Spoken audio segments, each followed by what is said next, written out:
Hello, fellow followers, and welcome back to the Physical Media Show. And with me tonight, as always, is Runner and Tom Connors from Midnight's Edge and Midnight's Edge After Dark. Howdy, guys. How you doing this evening? Doing all right. How about yourself? I'm doing I'm all all right. right. Not bad. Finals week is coming up soon, so it's gonna be hell for me anyway. Happened for you. Yeah. Oh. But I'm glad to have you guys here. I'm glad to have everybody out there that's watching, everybody in the chat. I'm gonna say hello to the chat real quick. See everybody that's with us. Brian Barth says hail. And yes, Brian Barth, we did actually hear that Patty Jenkins, Wonder Woman, got axed. I do like Gal Thank Gadot. God. Yeah, I do like Gal Gadot as Wonder Woman, so we'll see what happens there. Me But yes, too. we did hear that. And hell, random Brad, good vibes back your way. Well, Deleted scene. Wonder What's that? Woman 84 sucked, so I'm kind of glad it got axed. There you go. There you go. But I mean, I do hope they can find a way to keep Gal Gadot kind of like Henry Cavill. But we'll see. I think she'll stay around. That Yeah, without a doubt. we'll hope. Yeah. We'll see. But welcome, deleted scenes. Glad to have you back in the chat. We'll have you back on again soon. It was glad to have you last week. Yeah. Let's see, who else do we have out here? Chat jumped on me. And howdy, Cameron Vale. Welcome. Glad you guys here, and to everybody that's watching, hang out with us and have a good time. We're going to talk some physical media, show some physical media, and have a generally a good time. So, is there any releases you guys want to talk about? Because I know we covered a lot on 4K for you, but some of those people that the audience doesn't always quite cross section. So, is there anything you guys want to talk about release wise on the show tonight before we get into it? I don't know. I gotta look because I haven't really seen much too lately. I know well, there's some stuff that actually did sort of get announced, right? Yeah, we'll get to it. And what's up, Stephen Luther and Cool Gamer Tyrell 72, Doug 1985. I just saw you guys pop up in Inverse Opinion. What's up, guys? I got it.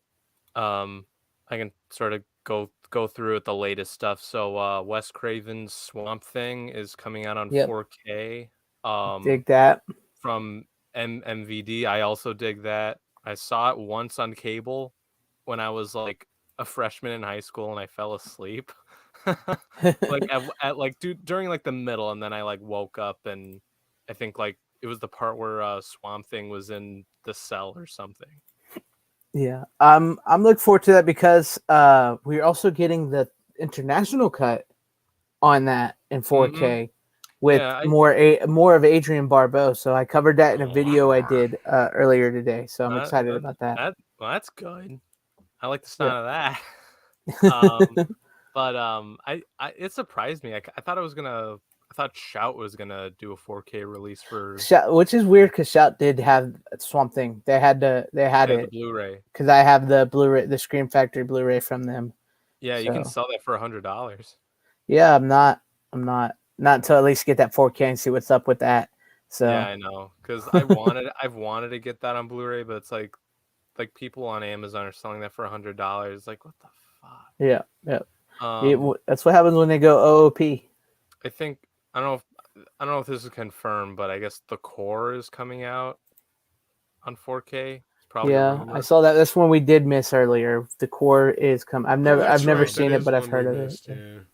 Yeah. Bubba Hotep on 4K is coming out from Shout. I'm pretty excited for that. Yep. Dragonheart is also coming from Shout. The first two Slumber Party Massacre movies on 4K. That kind of pisses me off because I did just buy the Slumber Party Massacre 4K or the Blu-ray Steelbook.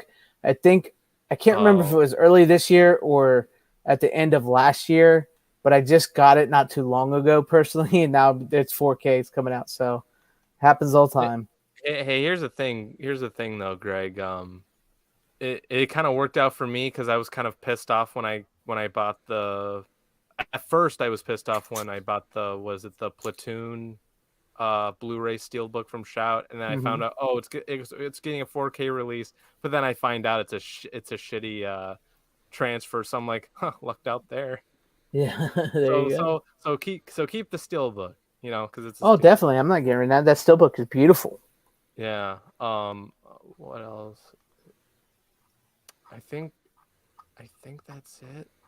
I There's Magnificent Sevens coming from Shoutful Select on didn't 4K. didn't we talk about that though last week? I think we might have mentioned it, but yeah, that's coming. That is coming Um, out. Marathon Man is coming in 4K from Kino Lorber. Dragon Slayer is rumored, or did we ever figure out if that was rumored, Tom, or if that was confirmed? Dragon Slayer in 4K. Yeah, it looks like it's coming from Paramount. Yeah, so Next that's year. coming. We had some news. You want to talk a little bit about the Rocky news real quick, Tom, before we get in all this? We have Rocky news. Yeah. Yeah, it sounds like whoever MGM had a deal with before, it didn't work out. But they do have a new studio that's going to release. It sounds like a boutique company is going to. We have no idea who it was or who it will be. But it does sound like it's still moving forward. It just may move it back a little bit more than we had hoped for. But it still does sound like we're going to get a Rocky box set at some point here in the near future. Yes. At least the near future at some point. Yeah. Mm-hmm. And deleted scenes. He said, I looked for Pulp Fiction 4K, but none of the stores here carried it. Did I get the date wrong? Now, see, this sort of happened to me because I got it. I didn't doesn't have the pre-order best it. distribution either. Yeah. Anyway, sorry. Yeah, that's okay. I didn't pre-order it because I was actually going to go out to Best Buy and buy it. That was my plan on Tuesday. And unfortunately, Tuesday turned into a bit of a chaotic day, and I didn't get to get to Best Buy. But while I was out, I did check Walmart and Target, and neither one of them had it. And then today, unfortunately, I could not get out to Best Buy to get it. So I do not have Pulp Fiction tonight. Spoiler alert. I'm a little upset with that. But yeah, it might be a distribution thing. Who knows? My store had it, but that's not a surprise.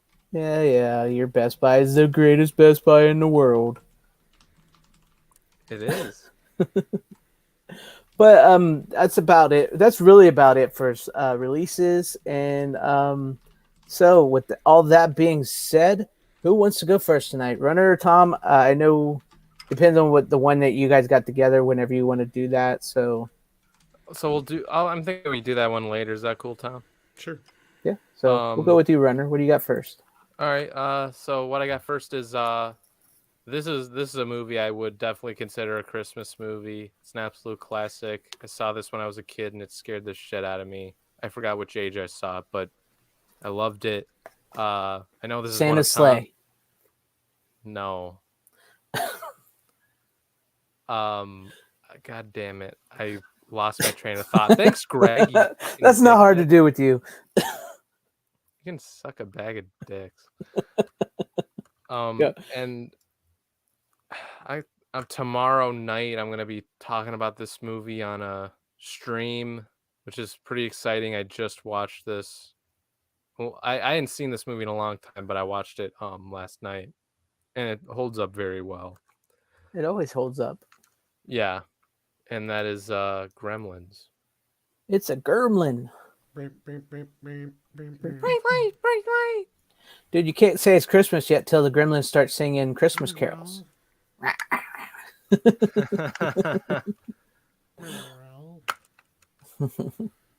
love that scene when they do start singing Christmas carols when they got the. Oh yeah, that's a great scene. that cracked me up when I was a kid. That's a great movie.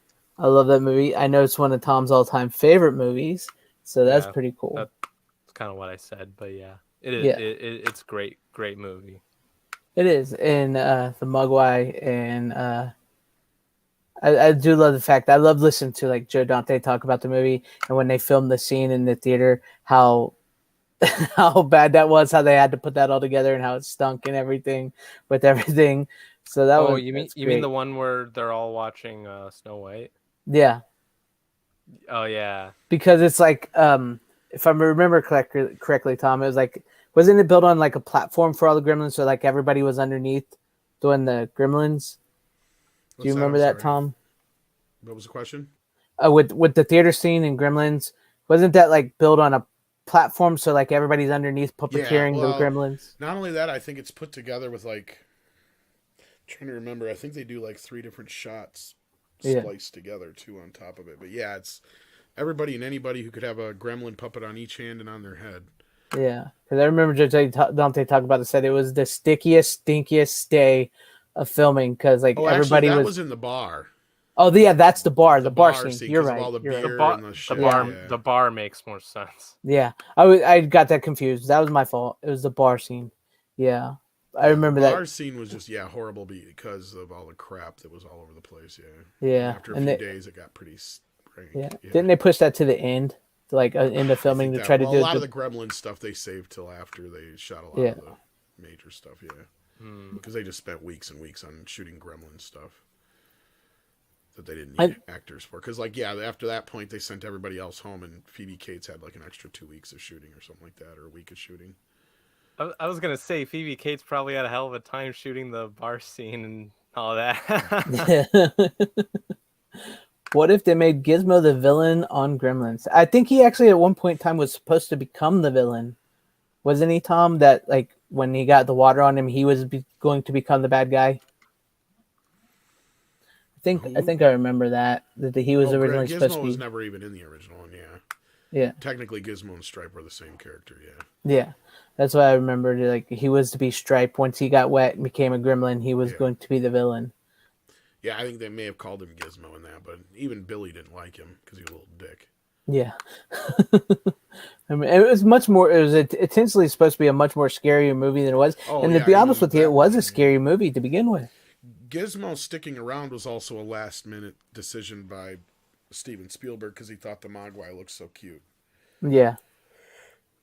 And so he's like, you got to have one of them stick around. And Chris Walas is like, oh, fucking wonderful. Because he's like, I only designed these things to do what they were meant to do for those scenes, not all this other stuff.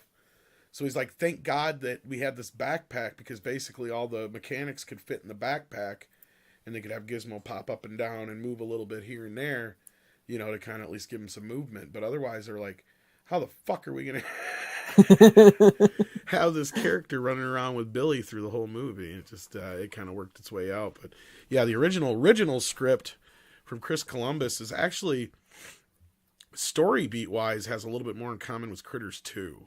Mm-hmm. Especially the finale, because there's this whole thing with the gremlins in that version. They're much more vicious. It's much more violent. It's a much more straightforward horror film. Like, as I said, there is no Gizmo. All the Mogwai, after they multiply, they eat after midnight by eating the dog. And then they kill the mom by rolling, and then they roll her head down the fucking stairs when Billy gets home. That's crazy. Yeah, and then they make a bunch of airplanes crash. They kill a bunch of people at McDonald's. They go to McDonald's and they eat all the people, but they don't touch any of the hamburgers, is what the news report says. They fuck up some air traffic control shit. That's what makes I kind of want to see that one now. But the end, they also have this thing where they don't like to be separated, so they figure that out. So like, unlike in the movie we have now, like where they'll just kill each other willy nilly. Yeah. Because Dante just kind of made them Looney Tunes characters. Yep. In the original version, they wouldn't dare kill another one. And that kind of carried into the Gremlins thing. Like there's this unsaid thing that's kind of in the lore that the Gremlins won't kill Gizmo. They will torture him and stuff like that, but they won't kill him because it's kind of like this unsaid thing that they won't kill a Mogwai kind of thing. So in that respect, that's the only part of it that still kind of carries over. But otherwise, like, so they get this one gremlin, they capture him, so they know the others will follow him. So they drive him to this remote warehouse where this is where it really gets like Critters. Mm-hmm. And they trap them all in the warehouse and blow them up. And then as they drive away, they forget that they had the one still in the car. So that's kind of leaves the thing open for a sequel. For the sequel. Yeah. That'd be kind of interesting to see. But yeah, we sort of did get to see it with Critters too. The script is out there. You can kind of find it fairly easily with a Google search. Yeah, so it was supposed to be an hard R-rated version, but with Steven Spielberg attached to it, they really couldn't. Yeah, I remember correctly what they said they couldn't do that. Like a Tales from the Crypt kind of story than a. Yeah. And then Joe Dante come on board, and he made it a bit more of the comedy and an homage to the '60s horror film meets the '50s, '60s sci-fi movie meets Frank Capra's "It's a Wonderful Life," Yeah. basically. That Pretty was a much. lot of Dante in the rewrites. So. Yep. Season greetings, Sean Hey, Sean. Stackhouse. What's up?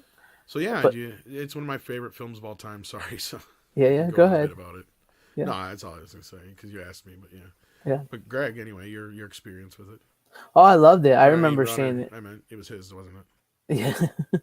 I loved it. I remember seeing it as a kid on TV and just falling in love with the movie and just like enjoying the hell out of it for years and years, much like you, and learning about it. And plus, Joe Dante is one of my all-time favorite directors. So, Friends, let me introduce myself. Pelser's the name Rand Pelser. I make things. I'm an inventor. That's me on the corner. I fucked it up already. Anyway, it's great narration upbringing. But Runner, go ahead. You talk about it a little bit. yeah, I know who hadn't got a story. I don't know. I feel like I don't have as much to say about the movie as much as Tom. I mean, it's a great movie. I hadn't seen it in a long ass time, and I'm glad I watched it recently. I mean, it's probably the movie that made me really like animatronics as a kid. Was that movie? I just thought it was very well done. Very well done. I still need to get 4K of that. I have the Blu-ray with the part 2 set. That's the set I have. It might just be a gremlin in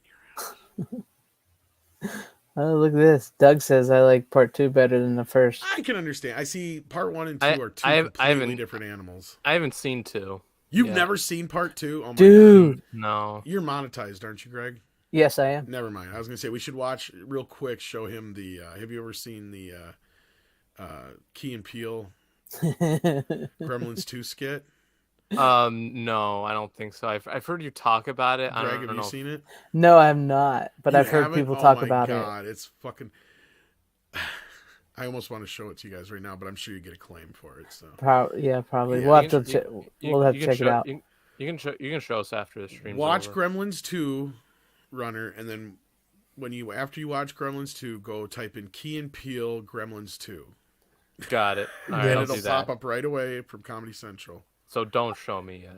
No. Gremlins you got to 2 see the is movie hilarious. first to get the joke. Greg would get it though. Oh yeah, I've seen. Like Like I said, I got 1 and 2 on Blu-ray, and I've watched them repeatedly. So yeah, like just the setup though, Greg, without giving away too much for Runner, is like he said it's Joe Dante. I can't remember which one. I think it's Key or whatever. He's dressed up like Joe Dante and everything, glasses and all, and he's like, "Okay, this is the meeting for Gremlins 2.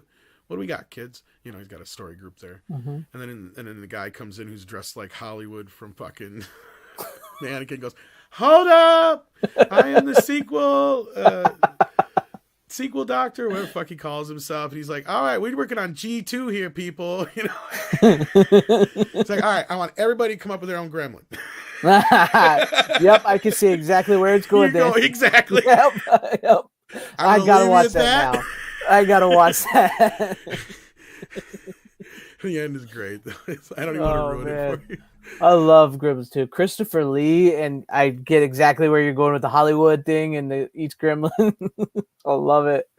Oh, I gotta see that. Working on G2 here, people. Come on. Let's get our juices flowing. You know, he's all like flamboyant, just like Hollywood from just like Hollywood. Same glasses and all almost. It's really funny. I gotta see that one. I doubt he's playing that character, but it's clearly like an homage to it. Yeah.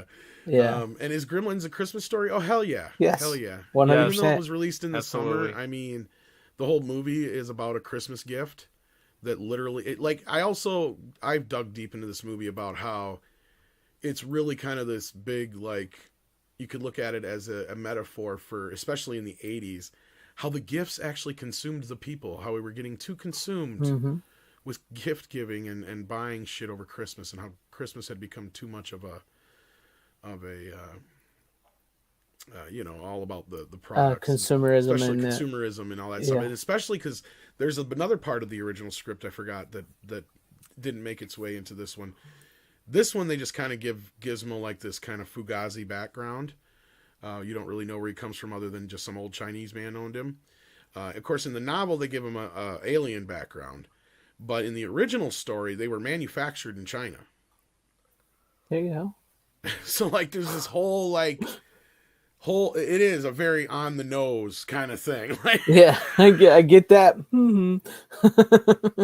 like they're actually they're like a biological created creature kind of thing. Like for that people like they're the latest Christmas craze kind of thing. You know, I get it. Tickle me Elmo and stuff like that. kind of So, like that. but That was the before that, original though, initial kind of idea with that whole thing, and that's kind of where Leftovers ran still like an inventor himself kind of thing. Mm-hmm. So he came across this. I think in the original idea of it was like in a like a expo or something like that. I can't remember. Yeah. You, Go you ahead. think Gremlins 2 is getting a 4K release anytime soon? It would be nice, but it was a huge flop for the studio. Okay. Because I didn't like it made money at the box office as far as like if you look at it money wise, but it cost so goddamn much that it didn't. Mm-hmm. So it was one of those that, yeah, a few people went to see it, but yeah, and it also opened up in a year full of other shit that just kind of buried it. Yeah. So. But I enjoyed Gremlins too. I think it's a really good sequel. Too. It's very much a satire on the first film, though. Mm-hmm. Yeah. Yeah. But I love it. Runner, a good pick tonight, and getting into the festive season. I need to get all my Christmas avatar and all that stuff going. But yes, great pick tonight, Runner. Glad you brought it on. You need to see Gremlins 2. It is good. I love it. So let's go on to Tom. What do you got for your first pick of the night, Tom? Well, I finally got around to watching the second Clint Eastwood Man with No Name movie in 4K. Kino Lorber. This is my least favorite of the trilogy. Now, I think this is supposed to be a prequel, but it's kind of confusing because they have a lot of the same actors as the first film, but they're not all playing the same parts. So this one is like my least favorite. Like I said, it's kind of the one that drags the most. It has some fun bits in it with Lee Van Cleef and stuff like that, but yeah, and you can see their chemistry, which is why they obviously probably worked together in the third film. But yeah, it's just it was all right. It was pretty good for what it is. Nice to have, I guess. The decent transfer, I guess. I'm trying to remember. Is there any real special features on it? From what I remember of it, it's not one of the better ones. Unfortunately, I don't think they have the negative anymore, which is part of the problem with this one and all the other ones. But it looks okay for what it is. I mean, I wouldn't like freak out about it. It might be another one of those that doesn't have HDR on it too, because I know. I don't think it does, because I don't think any of them do. Because that's the thing is the Good, Bad, and the Ugly, the 4K doesn't look that much better than MGM's Blu-ray because it's from the same scan. But the difference there is you don't get the extended cut, but if you buy the two, you get both versions basically. Because they have the extended cut scenes on the disc, but they don't have it in the movie, in the Kino version for some reason. It's a theatrical cut. Yeah, I barely remember that one, but I do remember it being weird because, like you said, it's like a prequel, but yet somehow a sequel, and the actors are the same but different. Yeah, they got like the same guy playing a bad guy, but he's a different bad guy. Yeah. And they give Clint Eastwood a different name, but he's wearing the same fucking costume and he acts the same. Yeah. But there's something about it that implies it's a prequel, I guess. I don't know. Maybe also Good and Bad and the Ugly is a prequel too. Somebody's gonna have to explain it to me. I'm not as up to speed on these as most people are. I've seen the first one the most actually, which is funny. I've seen Fistful of Dollars more than the other Fistful. Two, so. Yeah. Here, Tyrell says Eastwood isn't playing the that's same character. That's what I was curious about. Thank you, Tyrell. Okay. Yeah. Nobody's ever really explained it to me, and I guess I should have done a little bit more research on it, but yeah. They're not my favorite of his Westerns either. That's the thing. I know a lot of people really love Good and Bad and the Ugly. I like it. I like it a lot, but I like some of his other later stuff a little bit more, like Unforgiven and Pale Rider and Outlaw Josie Wales, shit like that. Me too. High Plains Drifter, I think, is another good one, if I remember which one that is. When he started directing it himself and making them himself, that's when I really. And I love the spaghetti western. I love the styles, but that's where I probably lean more towards Fistful of Dollars and Hang 'Em High and stuff like that. But yeah. I hate manure. Bulletproof vest. Brilliant. I love it. Oh man, I love him after when he shoots him in the third one, and he's just like when he's walking over to him and stuff. I love that scene. Just Biff Mad Dog plays it so great in that scene. You know, that just sounds disturbing when you cough like that. It's how he laughs, though. He's not. Yeah, that's how Biff's ancestor laughed. It just was freaking hilarious. I love it. I understand that. I'm saying when you do it, it's like gross. Yeah. And That Steven, you're right. Gremlins 2 is a bit more comedy, but I'd actually say, because most people considered the first Gremlins a horror comedy, I would call the second one a satire. Like flat out satire. Like, there is so much logic that goes out the fucking window in that movie. Like, and it's on purpose. It's not like they're trying, like Joe Dante literally was just like, I don't know what the fuck to do, and I'm sure as hell not going to do the same thing as the first movie. Right. So why don't I just make fun of the first movie? They're giving me all this money, so I can have the Gremlins doing just about anything I want. Yeah. Not only that, then you had, and it just played into like, because they didn't have Chris Walas come back and do the Gremlins effects. He was busy directing The Fly too. So they had, God, what the hell's his name? Shit. Greg, not Greg.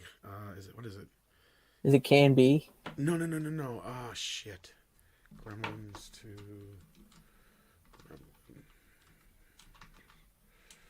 What the fuck is his name? I know it's like on the tip of my tongue right now. Rick Baker. Oh, Rick Baker, yeah. So Rick Baker's like, yeah, I'll do it, but I don't want to just copy Chris, right? I want to do my own spin on it. So he did do basically like 2 different styles of regular Gremlins. So that's where you have the brown and the green style.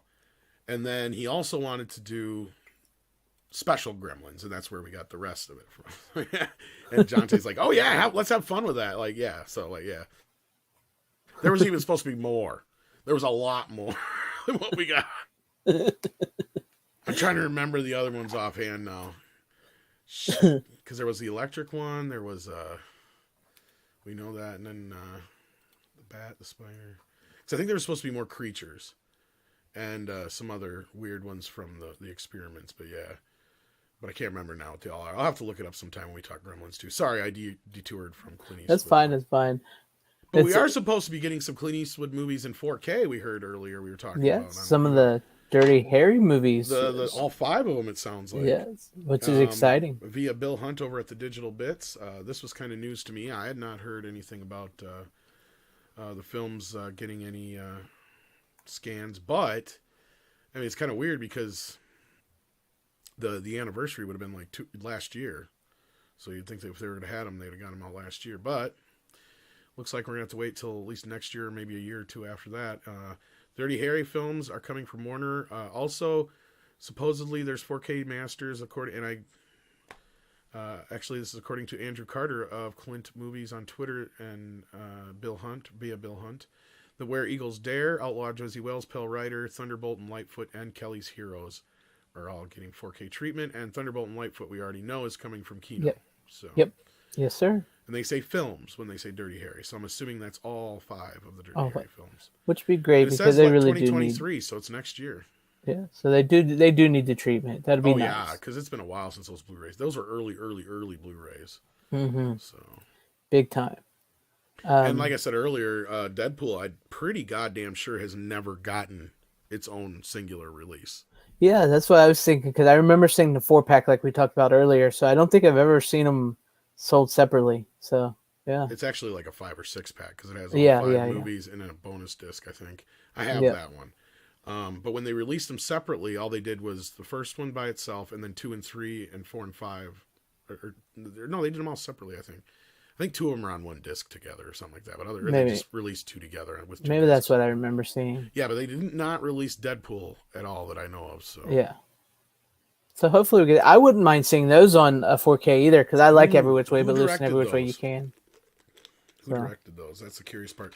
Because that's the thing is I'm starting to notice this pattern that it's like going director by director, not even studio by studio. It's like a director will go in, probably because a lot of these guys have to sign off on some of this stuff too.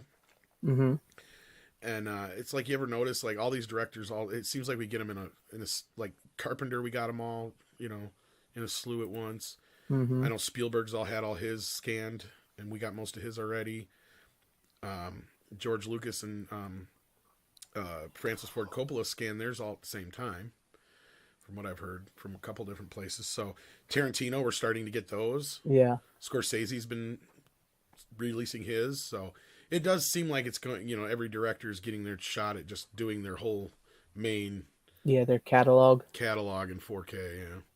Yeah, kind of get them all together at one time and just go through them. Bob Clark's even getting. I wonder if Porky's is around the corner. Oh, I would love Porky's. I would think because Porky's I just would got be... Kids Shouldn't Play with Dead Things, or Children Shouldn't Play with Dead Things, which is a Bob Clark movie. And of course, we just got Christmas Story. Yes. So it would be nice, maybe. I would love to have a Porky's. That's another movie that could be canceled by today's standards. Disney owns it. Never mind. Oh, well, we're screwed there. Yeah, they're acting like Revenge of the Nerds doesn't exist. I know. That's why I'm glad I have the Blu-ray, because... Me too. So glad you never know. Good luck trying to find it on digital. Yeah. Rusty Shackford, I feel you. My wallet is suffering too. Big time. Yeah, this has been a rough month. Yeah. I've been having to get a bit picky and choosy. There's a few releases I'm going to have to come back to, but yeah. Same here. And I'll get them. It's just going to have to wait. I will have a fancy one from outside of the U.S. from Arrow next week, though. Ooh, I know what that is. You know what it is. Yes. I didn't get a chance to watch it though, so I'm not going to talk about it till then. I'll tease I get you. I guess I'll go to me, sort of keeping it with the Christmas theme here, and It's a Wonderful Life. I'll give you The Moon, because I have A Wonderful Life on 4K. Hey, you finally got it. Cool. Yeah, it was really good. It is probably one of the best black and white films on 4K I've seen. Considering it's not even from the negative, I can't believe how good it looks. Right? Trying to get no glare. I still haven't gotten that yet. I should have gotten it on the Black Friday sale, but it's a good movie. It's really good. It's a great movie.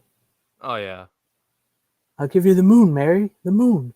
I absolutely love this movie. It's a great movie. I did watch it. It is beautiful because the black and white films, I'll be honest, are hit and miss on 4K.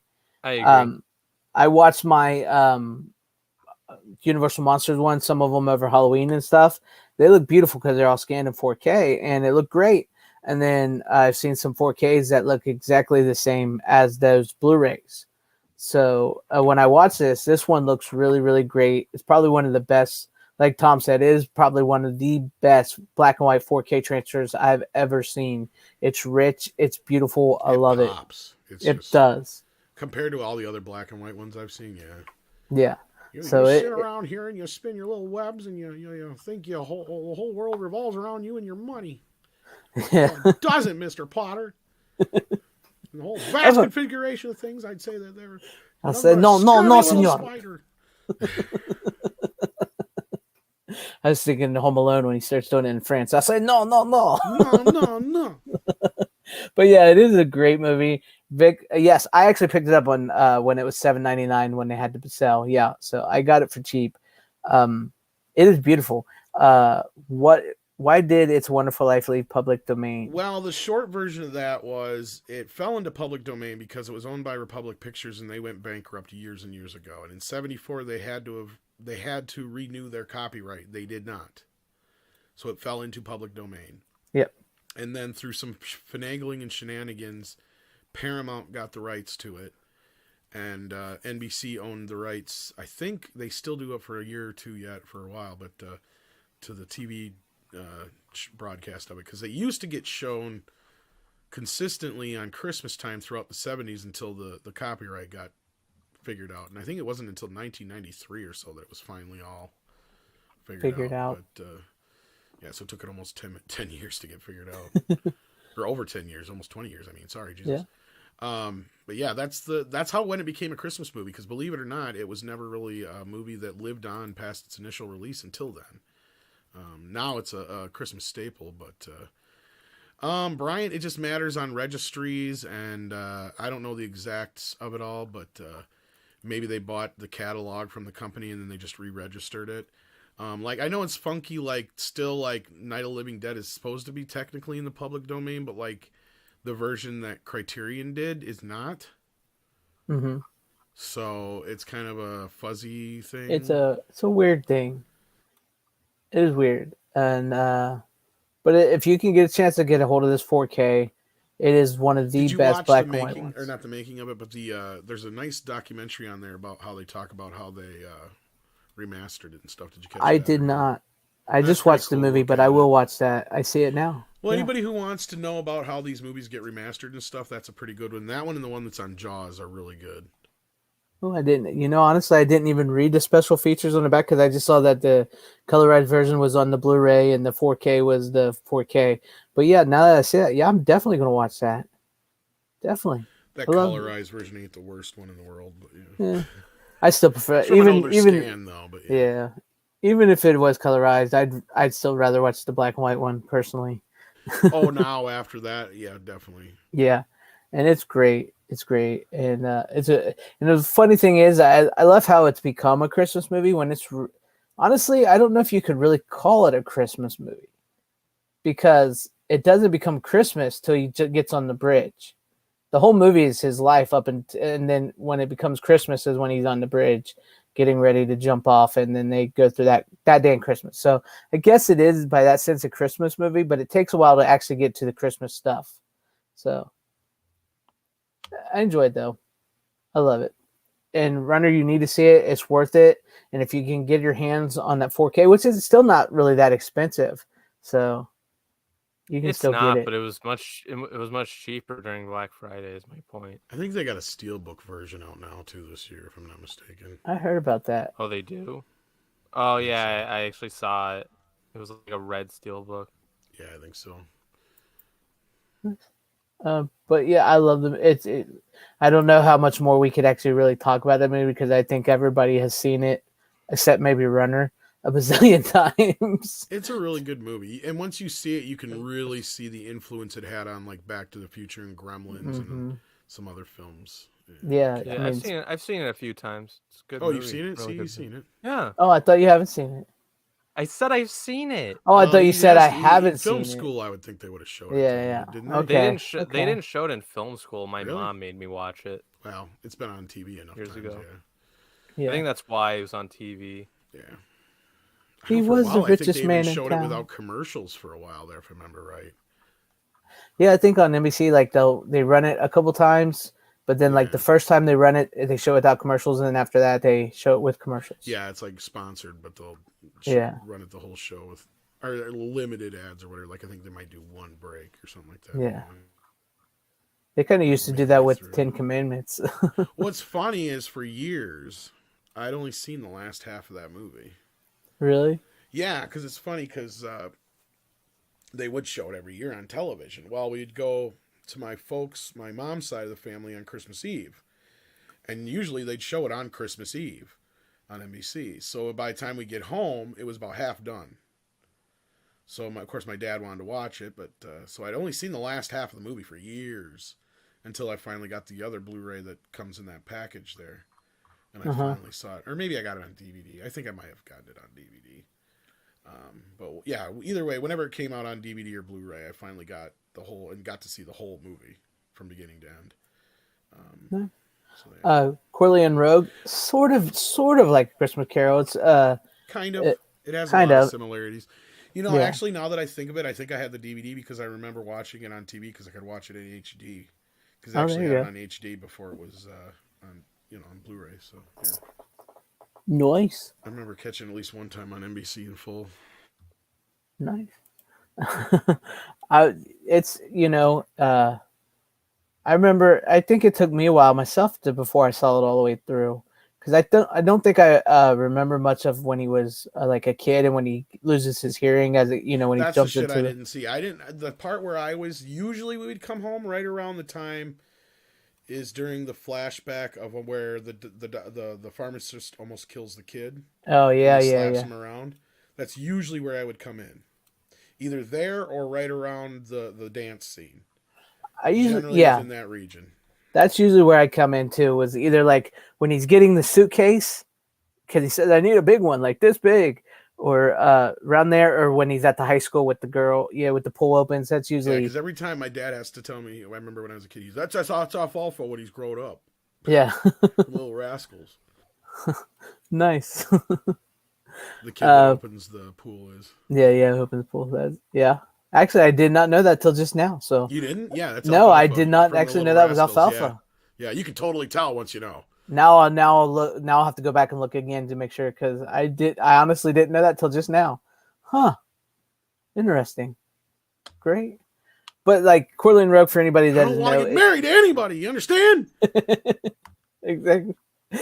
I love that when he's like arguing with her, and they just like Oh, that's one of the most romantic fucking scenes in right cinema history because he is fighting with every inch of his being as a man to tell her off and tell her to get away because he knows Mm-hmm. she's the only thing that could keep him there.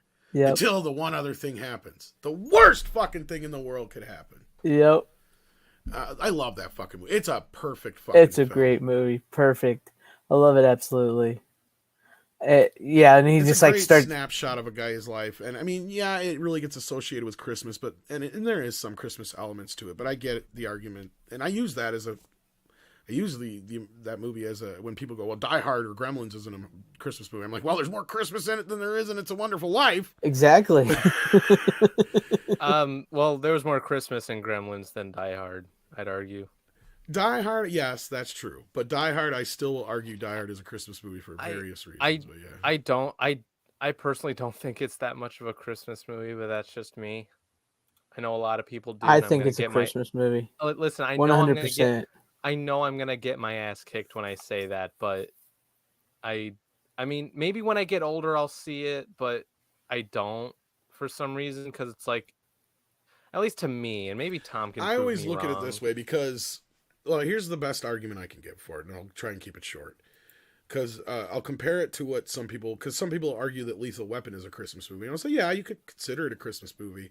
But if you take Christmas out of Lethal Weapon, it doesn't change the movie. Yeah. If you take Christmas out of Die Hard, it completely changes the movie because that is the predilection for him coming to California from New York to see his kids on Christmas. The reason that the building is empty is because it's Christmas and they're having a Christmas party, so that's why the terrorists know that that's where they're all going to be. Mm-hmm.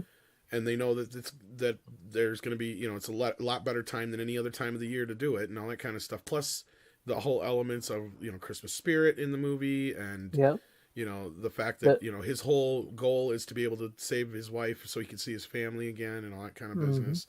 And, the redemption of what's his face's character, Alan. Carl Winslow's character, Alan. Yeah, I can't. I was gonna say Paul. I was like, is Paul his name? Yeah. his name's Alan in that, but I can't remember. I think it's Paul is his last name. P-O-W. Yeah, Alan Powell. Al Powell. Yeah. Sergeant Powell. Yeah. And his little redemption arc there, and that whole thing, and just the ending, and the way it kind of wraps up. It has a Christmas feel to it. Plus, Mark Kamen put a lot of jingle bells in the soundtrack. That helps. There's a lot of Christmas music in it. That helps. And I know those last two things are kind of more elemental or whatever you want to call it. But again, I argue that if you take the Christmas element out of it, the whole structure of the film kind of falls apart. Agree with you. The second film, I don't kind of agree. So, wait, hold on a second. I gotta say something about this. When I watch Die Hard, just for some goddamn reason, I'm gonna get my ass kicked for saying this, but when I watch Die Hard, I feel like if you take the Christmas element out and you made it into like a birthday party or some shit, people say that, but I don't think that would work. Most party. Here's the thing. I think it'd be the same movie. No, it wouldn't, because there's no reason you would have a building full of people still, and that's one thing that would keep the terrorists away. And most places don't necessarily celebrate a birthday unless it's like a major person in the company's birthday. But one thing they do is they always have a Christmas party. That's for damn sure, especially in offices, because those are big deals. So that, I get where you're coming from, but also you got to look at the factor of why the fuck would Bruce Willis come all the way back to California just for a birthday? Why would he bother? All the birthdays before that, just he's coming home for Christmas, because that's for everybody, not just one person. I don't know. So Maybe to it's me, just that falls apart. But I was okay. going to say, though, Runner, here's the thing. Mm-hmm. The second film, though, that's where if you take the Christmas element out of it, it works still. Because it could be any goddamn time of the year where there's a pile up of fucking planes just because of the snow. You could make it New Year's Eve almost. You can make it any time of the year because the whole thing is predicated on that guy being on that plane at that point. It has nothing to do with Christmas. They just set it at Christmas just because it was a fucking Die Hard movie. And there's why my point is the first movie is a Christmas movie, because otherwise, why the fuck did they set the second one at Christmas? Because he even says it in every fucking trailer, and that's what I hate about the second movie. How could the same thing happen to the same guy twice on Christmas? Yeah. At least the third film, it feels natural. Like, it feels like a natural event is happening. He gets pulled into this fucking thing, kicking and screaming. Almost literally. Yeah. But I understand, and I'm not going to say you're wrong, Runner, because every movie is subjective to a point. And that element of that movie is subjective. So you do you, boo. If it doesn't feel like a Christmas movie to you. I mean, his wife's name's Holly, so. There's that, too. There's that element. Yeah. Oh, really? Because his wife name's Holly? That like adds up to the top of the Christmas. Like, kind of like a poke at it, but yeah. Yeah. I mean, that's funny, but I don't know. Like, maybe if I rewatch it more when I get older, because, like, I do agree with you on Watch the it next to 2, and then you'll see my point maybe a little bit more. Okay, because I've only ever seen the first one, so maybe that's why. Oh, yeah, because the second one, the Christmas element feels very forced. Because it does feel like they were trying to recapture that from the first movie and the second one, and it just wasn't quite working. That's why by the third one, I'm glad they're like, this Christmas thing? Fuck that. Yeah, let's just do the summer. I'll tell you this, like same with like Gremlins too. The reason I don't always watch the sequel like right away, or the reason it takes me a while to like get to the sequel or whatever is because like whenever I watch the first one and I like it, it's like, yeah, I'll just stick to that one for a bit until. Well, and another reason is like the Powell situation. He is his whole reason for being there, other than somebody for Bruce Willis to talk to, is they say that they know that there's not going to be as many cops on duty either because it's a holiday. So, and that's the whole thing. They got Powell going over to check it out and all that shit, and they got to call in the fucking FBI and all that kind of crap on a Christmas day. Yeah. So it makes all that much more sense as to why they would do it on Christmas, and that makes it part of the whole thing. And there's the whole there's a lot of it's Christmas, it's the season of miracles. When he tells Theodore about there's a lot of those little moments where they throw in the Christmas spirit talk. It has. I agree with you, because if you do remove the Christmas elements from the movie, it's different. You can't place it on a birthday or any other type of holiday. And like Tom said, like with it being Christmas, everybody's sort of off duty everywhere, not just in that building, but everywhere. So that's why it makes it such a pain for the FBI, for the police, for everybody that's just there involved in this whole situation. Yeah, they don't even have full security in the building. That's the other reason. Yeah, I wish Tommy and the Guinea Pig Collective was in the chat. He'd have my back.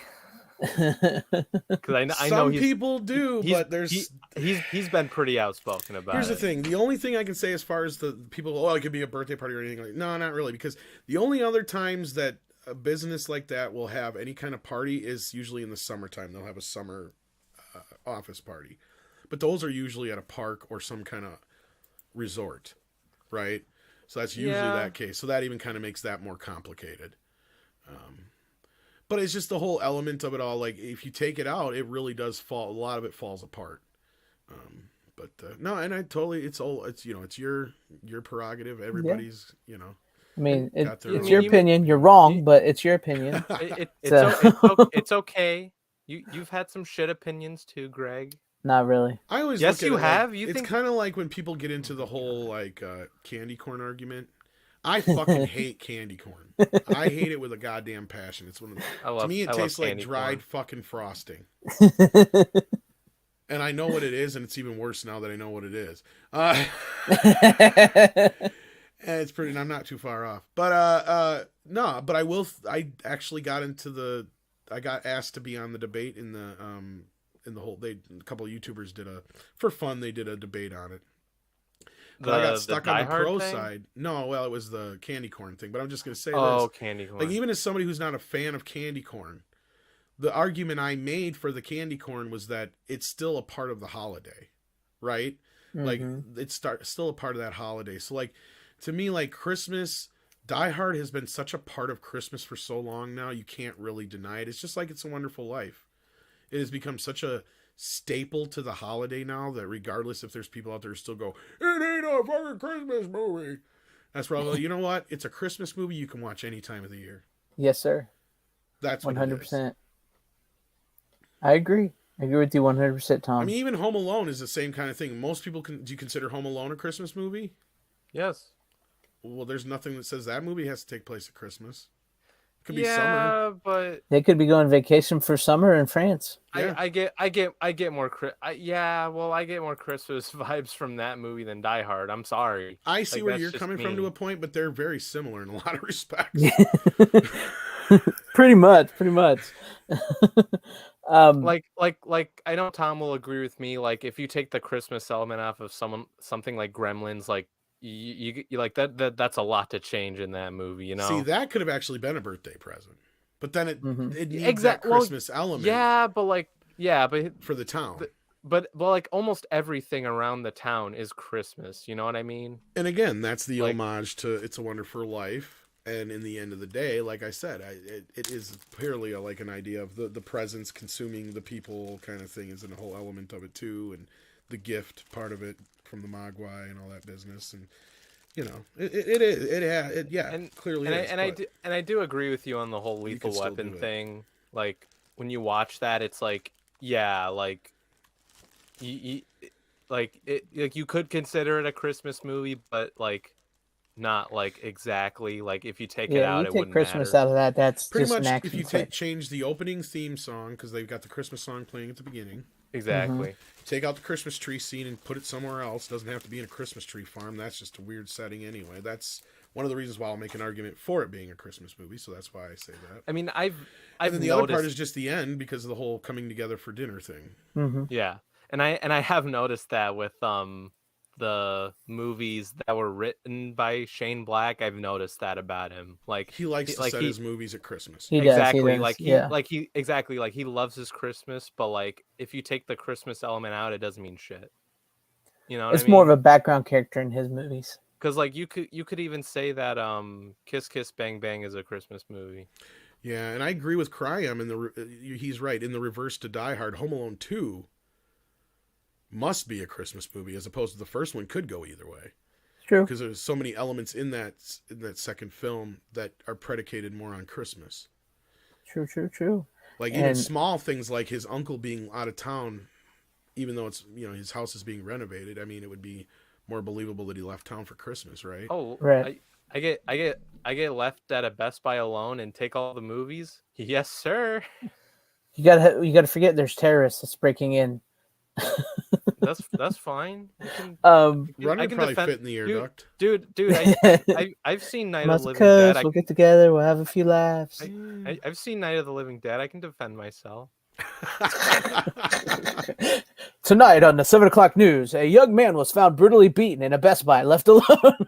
No, the news are gonna say, "Hey, this young man just beat all the terrorists." Would terrorists want out of a Best Buy anyway? Exactly. We got to get us the PS5. Right? Yeah. Nah, there's no PS5s over there. Fuck. Exactly. I got lucky and they had some out here at my Walmart. I don't know if they have any left though. Oh, son of a bitch. So now Tom's got the best Walmart. It's just because I live in the middle of nowhere, dude.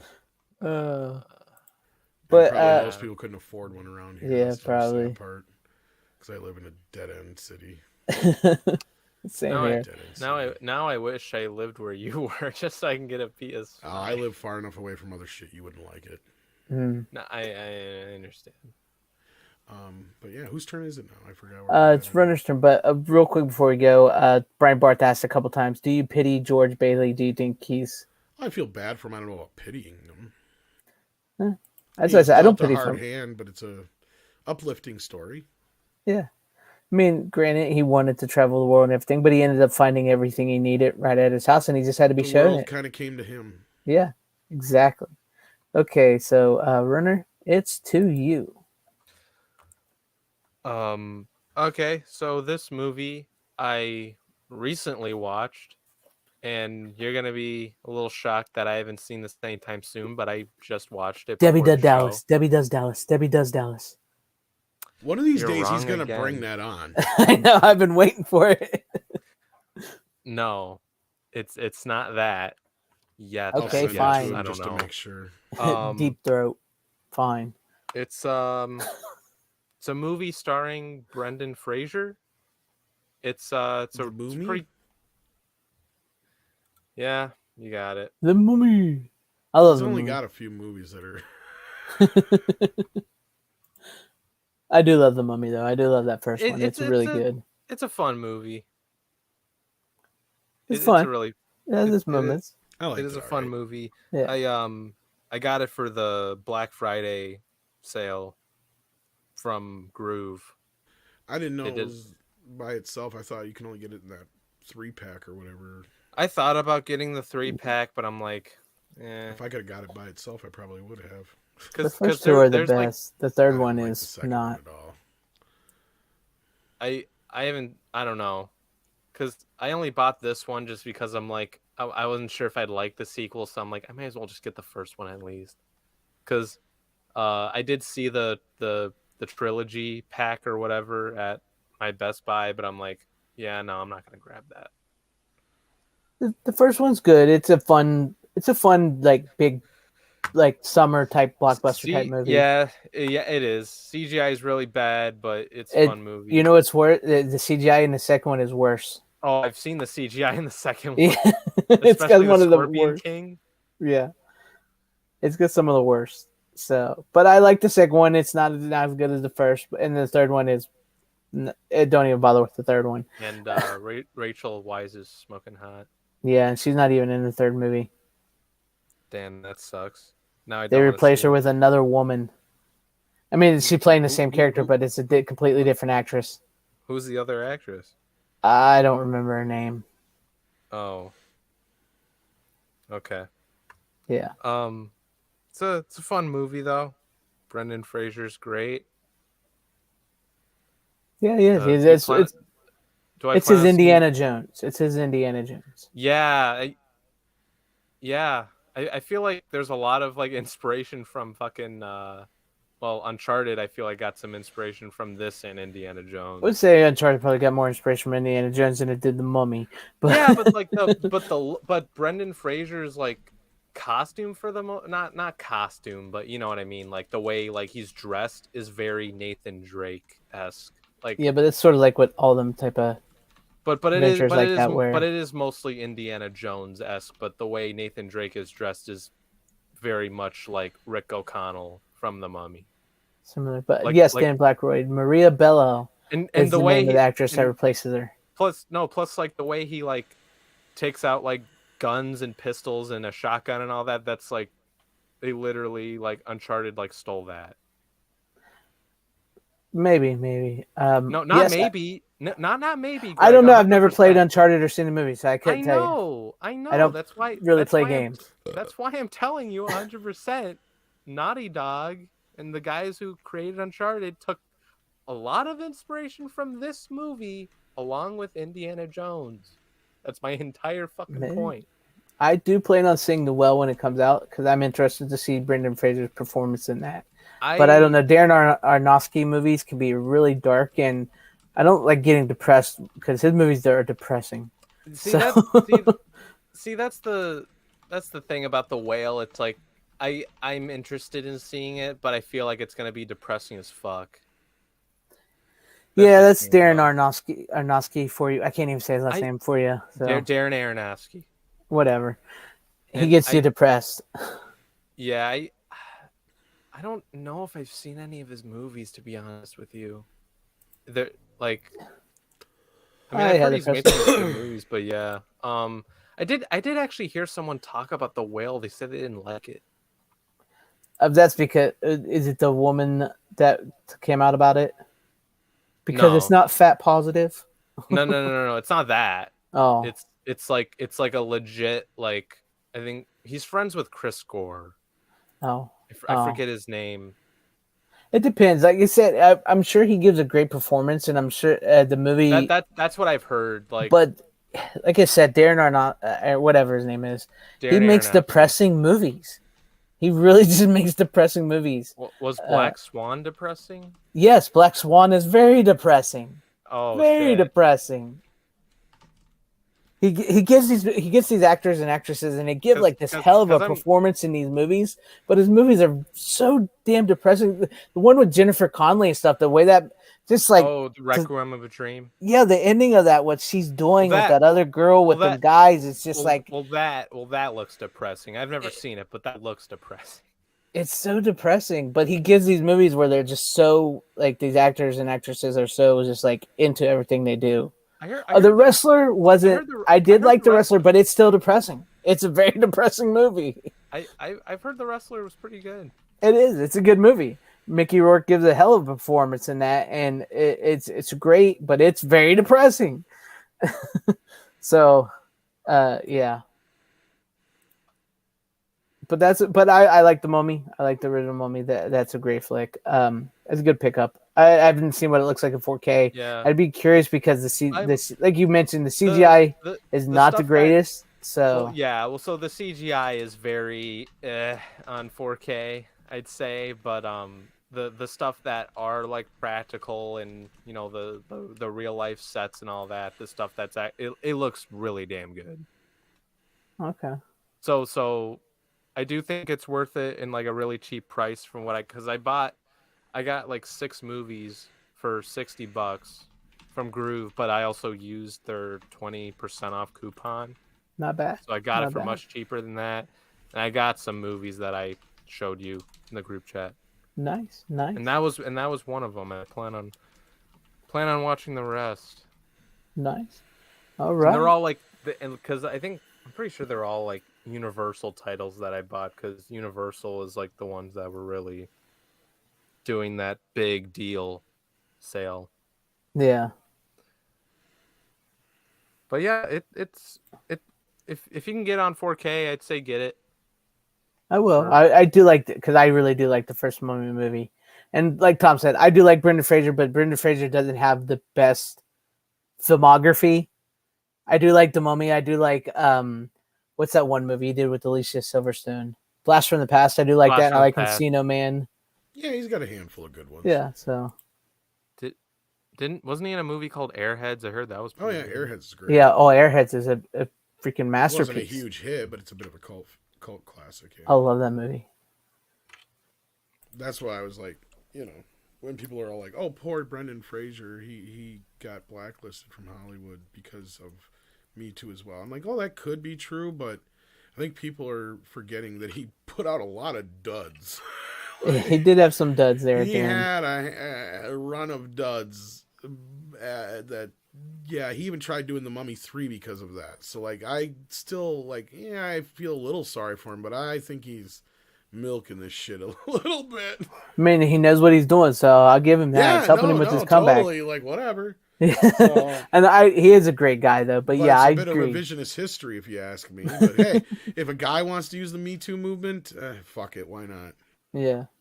Might as well turnabout is fair play, I guess.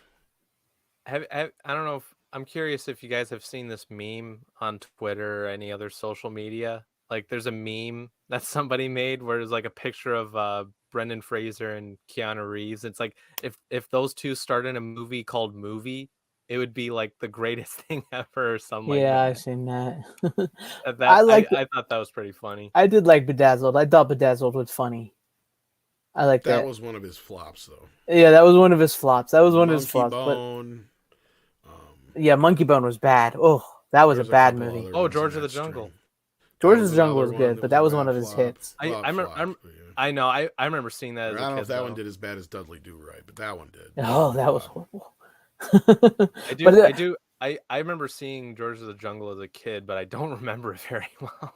George of the Jungle is a good one. I like it. It was fun when I saw it. I need to refresh my memory because it's been a fucking decade.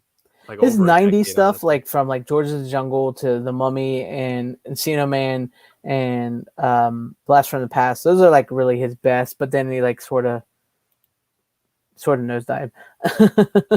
So yeah, but I think he's a great guy.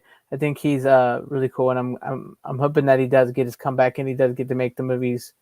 You know, and I know that he went through a lot of stuff like doing his action movies. He really got hurt a lot in the Mummies. Like he blew out his knees and he hurt his back and stuff like that. So he can't do a lot of the action stuff that he used to be able to do.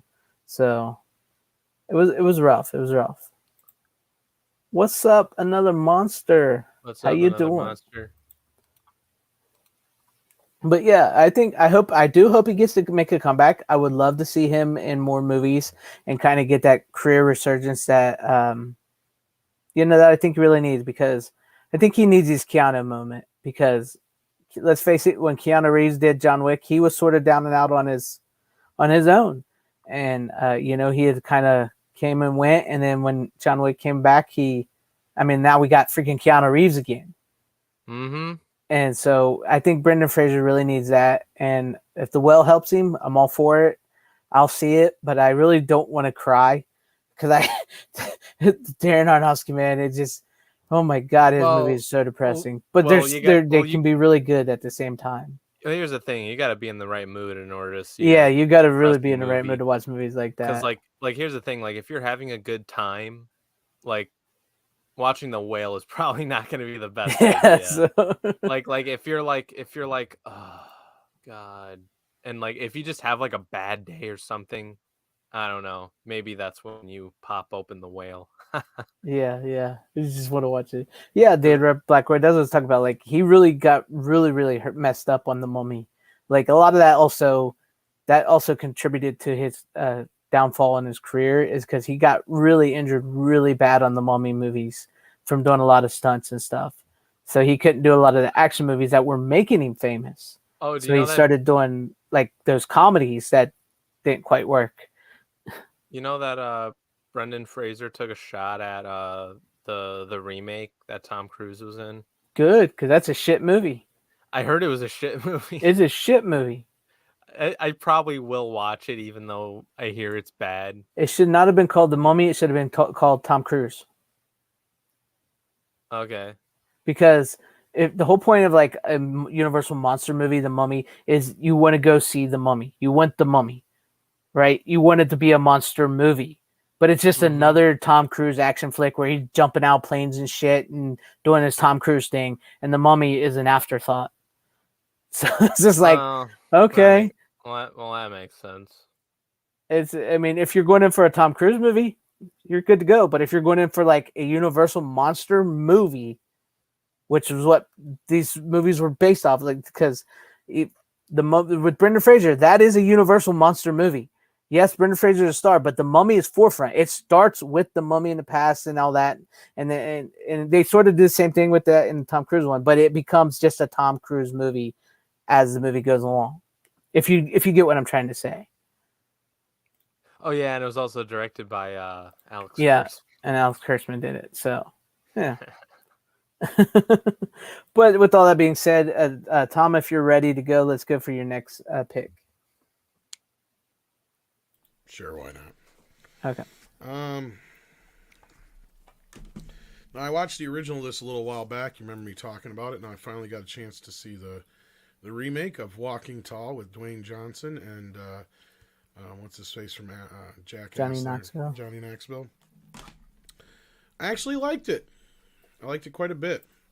I actually like that they didn't keep him the same name. I like, considering how they updated it and everything, but I like how it was kind of streamlined. Some elements kind of surprised me a little bit, but otherwise found it very enjoyable considering. And I'm glad to hear that, because like I talked to you earlier about it, I've always kind of liked it, and I was always afraid to say that because I do like the original, and sometimes the remake, people don't like remakes a lot, and neither do I, but I do find that enjoyable. And like you said, it's a different name. He's not Buford Pusser. It's inspired by the events of like that story. So I dug it. It's dedicated to him, but yeah. And it what do you think about the guy that played the bad guy, Neil? He always plays good bad guys. He plays good bad guy. I was really surprised at that point in time they really let him kick the Rock's he really kicks The Rock's ass in that movie. So Yeah, it's a little unbelievable. yeah, it's a little unbelievable, but he really does. He does hand it to him. So I was kind of glad they did that, regardless, because it does humanize The Rock a little For an bit in that earlier movie. Rock movie, I was surprised how decent of an actor he was in this, I guess. Right. For especially one of his first roles. That's like, what was that, like his third or fourth movie after The Scorpion King? Something like that, because Scorpion King was 2000, 2001. Yeah. This is 2004. I know he did that one with Sean the Stifler. I think that might have been after that movie. The Rundown? The Rundown, which isn't a bad movie itself. It's around the same time. Yeah, it's around that time. So I think that's why they ended up teaming him up with Johnny Knoxville. Because he was like so good with what's his face. They're like, oh, you give him a funny guy to be with. right. Or maybe vice versa. But no, I actually enjoyed it quite a bit. I thought they were going to kill his sister instead of, because in the original story it's his wife that gets killed. Yeah, Joe Don Baker was in the original. But I mean, I guess a part of me is like, I like that they didn't try to make it based on a true story, because it is controversial. Some people argue the points of the film, whether or not they actually happened or not the way they did. So in this case, you're just telling a story that's similar to that story, right? Like it's a truly inspired by story kind of thing. Very similar beats, but told in a kind of different, more modern way. And it's, the cast is good and it's very fast paced. It almost feels like there's a chunk or bit missing here or there, but I could be. Yeah, I haven't got a chance to watch the deleted I kind of scenes. felt that myself. I When did you watch it. the alternate ending, and I'm glad they changed the ending or didn't go with that ending anyway, because it's just kind of dumb. It's just like, Yeah. But yeah, no, I liked it. As far as the Bryant's question, which one's better? Probably the original still, just because Of course. Joe Don it's Baker, the original. man. But I mean, as far as remakes go, it is not a bad remake. It does a pretty good job of capturing what made the original story good, and does it in its own way without tramping too hard on the original or trying to be the original by, like I said, changing enough elements and doing its own thing. So Yeah, I agree with you. Yeah. It's a fun little movie, and I do agree they could have raised the stakes a little bit with like his sister or his nephew. I really thought his nephew was going to bite it when he overdosed. Yeah, I was thinking that too. I was like, so I thought that was really route. I'm like, oh, but then he lived. So yeah. So I think it could have used that element a little bit, but I agree with you. And I'm glad that they did. Justified the way he acted a little bit more. Yeah, because he goes in and he just bucks them guys up. He just goes in buck wild there, and you're like, well, breaks that dude's arm. I can kind of see why you got busted there, buddy. At least in the first movie, he doesn't bust the place up so much. He just comes in and kicks some ass, Yeah. Like, yeah. He comes in and just like drops that dude, breaks his arm, breaks the glass, does all kinds of stuff. So yeah, I get it. And but I think they actually like cut a word into him in the original one too, and I don't know why they didn't do that here. Oh yeah. That would have actually helped his case in court, but yeah. Yeah, if they would have did that. But I mean, I'm glad that like that The Rock isn't like The Rock in that movie. This was when he was still new, so he like actually takes a beating and stuff, like a military guy and all that kind of stuff. Yeah. It's a good one. I enjoy it. But yes, the original will always be better. What's that? What did Tom show? Walking Tall with The Rock. Oh, okay. And you say The Rock doesn't act like The Rock in that? No, he's not like. I mean, yeah, he's the tough guy that goes in and he beats people up, but he gets his stuff handed back to him. He's not just like unstoppable The Rock like he has become in all of his other movies. I understand, because that was like my biggest problem with him in most of his movies that have come out. Definitely the best of the WWE films I've seen. I'll tell you that right now. That's true. Hey, I did like the Stone Cold one. That's a fun movie, regardless. But yeah, I don't think I've seen that one. Oh, you should. It's called The Condemned. That actually would kind of play today. But sorry, Runner, go ahead. No, because that kind of like reminds me of Tom. You saw Black Adam, right? Yeah. Because do you agree with me? Like, do you like? I didn't see The Rock very much in that movie. I feel like he was actually playing a different character other than himself. Like, Did you see that, or is that just me? Or did you see The Rock in that movie? I don't know. Excuse me. I would consider it one of his better performances and probably farther from his more typical self. Yeah, like I've seen the Skyscraper one, and I think I've seen the San Andreas one, and that's the thing is I can't tell those two apart. No, because like most of because like I've seen him in like the Fast and Furious movies, and it's like all he does is play The Rock in those movies. A Rampage, and he kind of has a range that only he can fit into. But I remember he played a bit of a different range. Yeah, because I thought he did that all right in Black Adam, because like for most of the beginning, it's like he doesn't talk a whole lot, which is kind of nice. You'll understand if you ever watch it, Greg. Oh, I'm going to watch it. But the way he even the way he sort of interacts with the characters and stuff, it's like, he's not acting like The Rock as much in this movie, which was kind of nice. It's like you're actually starting to act, in quotes. I don't know. Honestly, if you watch Walking Tall and some of his earlier work, he's really acting more in those movies than he does now. I mean, and Dan Blackroyd brought up the accent. Yeah, that's probably the one that's probably the one thing I will deduct points for him is the accent. I think if he kept the accent or tried to at least do some type of accent, because Black Adam does have an accent, it would have been way better. It would have been a slightly better performance. But other than that, but for the most part, he didn't feel like The Rock very much in that movie to me, which was kind of a surprise. He's definitely got a little bit more range than he used to, that's for sure. That's true. Yeah. I mean, this was a safe movie for him, clearly. The Walking Tall, Yeah. Mm-hmm. Really, really close, a character he can play with his persona that he already has for wrestling and stuff, so yeah. It was in his wheelhouse big time. Exactly, yeah. Yeah. No, I enjoyed it. I surprisingly enjoyed it. Now, this print, I got this in the MVD sale. Doesn't look the greatest. It's clearly the master they had probably for the DVD. And I'm assuming all the special features are just carried over from the DVD. But that being said, it still looks and sounds pretty good.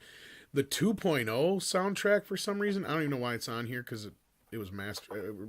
It's new enough it would have had a 5.1 master anyway to begin with. The 2.0 track sounds like it's in fucking mono. Because I just to test it, I flipped it over, and it's like all the music and everything's coming out of the center channel. Nothing was coming out of the other stuff. I'm like, what the fuck? So yeah, that thing sounds like ass. But the 5.1 mix is fine. It's just I'm assuming it's all the same shit carried over from the DVD. So yeah. Yeah, I have to check my DVD because I still have the DVD, and I think it's one of those flip DVDs where it's one side's widescreen, one side's full screen. Probably it's that era. So, yeah, which I hate. I remember Faster. That's one of his more forgettable ones, in my opinion, with Billy Bob Thornton and him. I have a hard time remember that one. So, I mean, it's all right. But yeah, I enjoyed the Walking Tall one. So I guess we'll move on to me. You guys, yeah, all right. Tom, you shared this one last week, and I got mine later. So yes, and I did do a review on this, and apparently it didn't hit the algorithm very well. So 525.77. Oh, that's just because yeah. Yeah, I think I enjoyed it. It wasn't as good as I thought it was going to be. But I really did like the movie, and it really did remind me of when movies were movies, like they say. Yeah, it does take some side tracks, but yeah. Yeah, there is a little... I mean, I get it. It almost... Like, I forgot to say this in my review, but it almost feels like this is his penultimate home movie. You know what I mean? Well, it's kind of structured that way, yeah, or whatever you call it. The way he, shoots it and everything. That's what it feels like, and that's the way the story unfolds. It could have been trimmed up some. Yes, it could have been trimmed up some, but it's a really the scene when he sees Star Wars for the first time. I loved that. It just like blew me away. It took me back and made me remember why I actually liked the original Star Wars movies, and it really made me want to watch Duel again and Close Encounters of the Kind, which I haven't Yeah, it seen in a really long feels time. like So that bit should be a little earlier in the movie, or like they should have got to that sooner, to where it does they're take a little bit spending to more get of the that. movie, to where, Yeah, because it would mean more by the end if he's spending the bulk of the film going, I've seen this movie, you guys are not going to believe it, da da da da da. right. And then finally, when that day happens and all the shit that unfolds that final day, that's when you kind of have, like, I feel like there could have been a way they could have trimmed it up in the beginning to kind of get chugging along a little faster. It takes a bit to get into it, but once it gets into it, it's good. Like it probably could have losed about I don't know, I say like 20 minutes maybe. Yeah, probably. Yeah, but it's really great, and I dug it. I dug the movie. It really takes you back to those like Spielberg-esque type movies from the 70s and early 80s. It's great performance by the guy John Francis Daly. I loved Herb, the Starlog creator, writer. I thought he was really great, the editor there. Oh, His is friend, Pendleton, yeah, Pendleton, Austin Pendleton. Austin Pendleton. He played a great role. Um, See, I very, think his bit was added. See, that's the thing, because like I said last week, he shot bits and pieces of this over a few years, and then they shot a little bit more yeah, in recent years, because they showed a version of it a couple years back. yeah. It was a shorter version of it, so I'm wondering how that one played out. But then he went back and added some things where he's finishing the special effects. So yeah, And I you don't can know. tell because Anyway, like faces are superimposed onto other people and like in the yeah, it gets cars kind and of stuff, janky in some which gets a scenes. little jarring. But it's good. I did watch a little Like, bit did of you the notice that scene where he put together the car and shit in a weird way on screen? right. And you're just like, why did you do it like that? Yeah. There's even a scene like when his brother is sitting on the ground watching TV, and the TV is like moving up and down, where you could tell it was like almost like a split screen type thing. Sometimes I think he was doing that on purpose. Well, But other times, not so much. Like he's like, are we supposed to see the seams here or not? Like, so that's the thing, you know what I mean? Sometimes yeah. it feels like you're supposed to see the seams. That's what I was But about yeah, to say, because I did watch the special feature a little bit, not all of it, but the Q&A that he did at yeah, I don't think 2013. I That's on watched here. any of the special features. Yeah, I Honestly, watched that, and he does say when he goes, some of the special effects in this one we're going to fix, and some of them we're going to make worse. So he does say that he purposely made some of the special effects worse, and he talks about scenes that were cut out and how long it took, and like the scene when he loses his virginity for the first time. There was supposed to be a big ordeal where he runs to the bowling alley because he needs a rubber, and he meets the bully that keeps punching him. And that guy was sort of going to have a redemption arc and help him get a rubber so he can go back and get laid. But they said it just, it's funny which because was that funny. was one of the first things I thought when I saw that scene. Is like, does he have a rubber? Go ahead, sorry. Exactly. Yeah. Which exactly when you think about that scene might play, because he said it's a really great scene. It's really funny, but it was too long, so they cut it.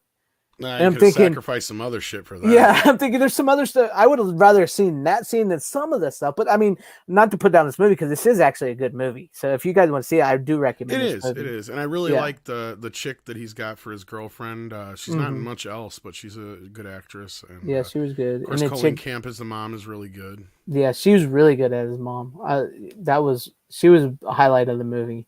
So Although I'm not sure why they changed actresses for the younger version. I mean, I know. Colleen Camp has looked the same other than her weight for her whole life. Like, she still looks young, like, other than just being chubby now.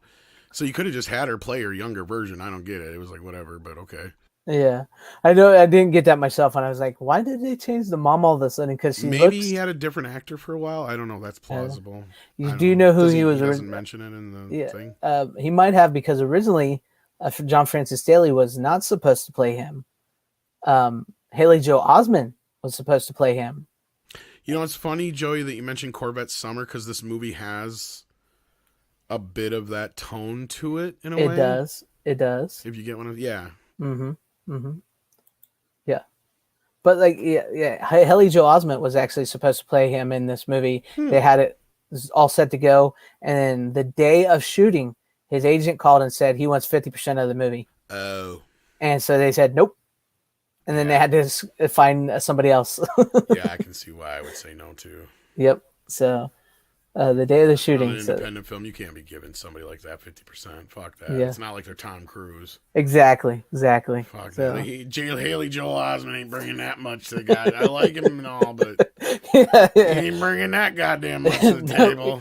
He ain't bringing the people to the table there. But Yeah, I'm dying to see the next Haley Joel Osment movie. What's he been in since The Sixth Sense? not much really, has he? Just waiting on Forrest Gump 2. Yep. It's any day now. But it is a fun movie. It does remind you of when movies, because like we are in, speaking of like Black Adam stuff, we are inundated with superhero movie after superhero movie, Usually or I'm the movies one trying to getting be like corrected. superhero movies.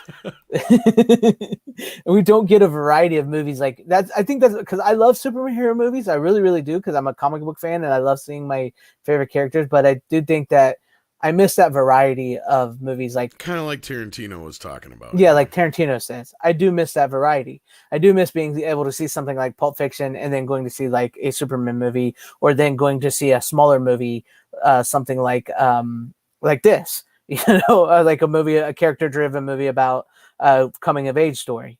So I do miss that variety of movies nowadays. So yeah, it's a fun movie. Mhm. Yeah, I agree with you 100% on that. Yeah. What you got, running? Yeah, what do you got, Runner? Oh, it's my turn? Yeah. You, Do you guys want to do the Yeah. one Yeah, now? or do you got one other one yet? I mean, I got like 3 more, including this. Jesus, one how that do we're you got about to- 3 more? Yeah, I only got 2. Yeah, I only got 2. I told you I was picking 5 total. I guess go twice in a row. Just don't use that. We'll save your other one for last, or next to last, or whatever. Oh, really? Like, you want to do like last? Well, we can do it either next or last. Yeah. All right. Let's do a next one. Is that all right? Do your other one and get it out of the way first, though, because Yeah. you're behind us. All right. Yeah, sure thing. So this movie, I enjoy it. I know Tom doesn't like it because of the end, and I understand. I think Greg likes Sucks. this movie. No, I don't think you're gonna think it's Is it a Nolan film? It's not a Nolan film. Okay. Is it You're close. Snyder film? It's not a Snyder film. Oh, I hate all of Snyder's films, so it can't just be the end. I thought you liked 300 and all that. That's all right. Okay. It's a David Fincher movie. All right, what is it? Oh, you're not gonna guess? I'm No. not sure what it is now. Yeah, I'm not It's sure. It's one of his most popular movies. Okay. I got it trying to remember a Fincher movie I've ever said I don't like the ending to. Oh, really? You don't? I'm trying to remember now. You must All right. remember me saying It stars Brad Pitt, and it's not 7. Okay, that helps because I was gonna say it can't be 7 because I like the end of 7. Yeah. Yeah, I know you like 7. Brad Pitt and 12 Monkeys. That 12 No, that was no. a Finch. That wasn't a Finch. Oh, movie. I That know was what it Terry is. Gilliam movie. It's Brian Barth nailed it. Oh, duh! Why did I fucking take forever on that? Jesus You Christ! should have just said it was an Edward Norton movie. Lord Almighty! You I should. didn't- Yeah, I didn't- you said I Brad didn't Pitt want- was in I it didn't- though. I should have got it. I didn't want to say it was an Edward Norton movie because I'd give it away. That was a good. You did a good job on that, my friend. Yeah. You deserve a point for that one. I didn't. You had me stumped, and I should have got thought- it right away. I thought you would have guessed it right away. It's kind of surprising. Problem is, I hate more than the ending. I hate the whole fucking thing. What? I actually liked the movie, but I am not a fan. I gotta watch it again though. I have not seen it in a long time, and I'm one of those people where, look, when that movie came out, it was like the latest thing to have this twist ending on the end of everything. M. Night Shyamalan Ding Dong. And they were always like, the Stephen King movies and stuff like that, where it's like, the guy was I like the that killer stuff the better. whole time, or they're all people just in his head.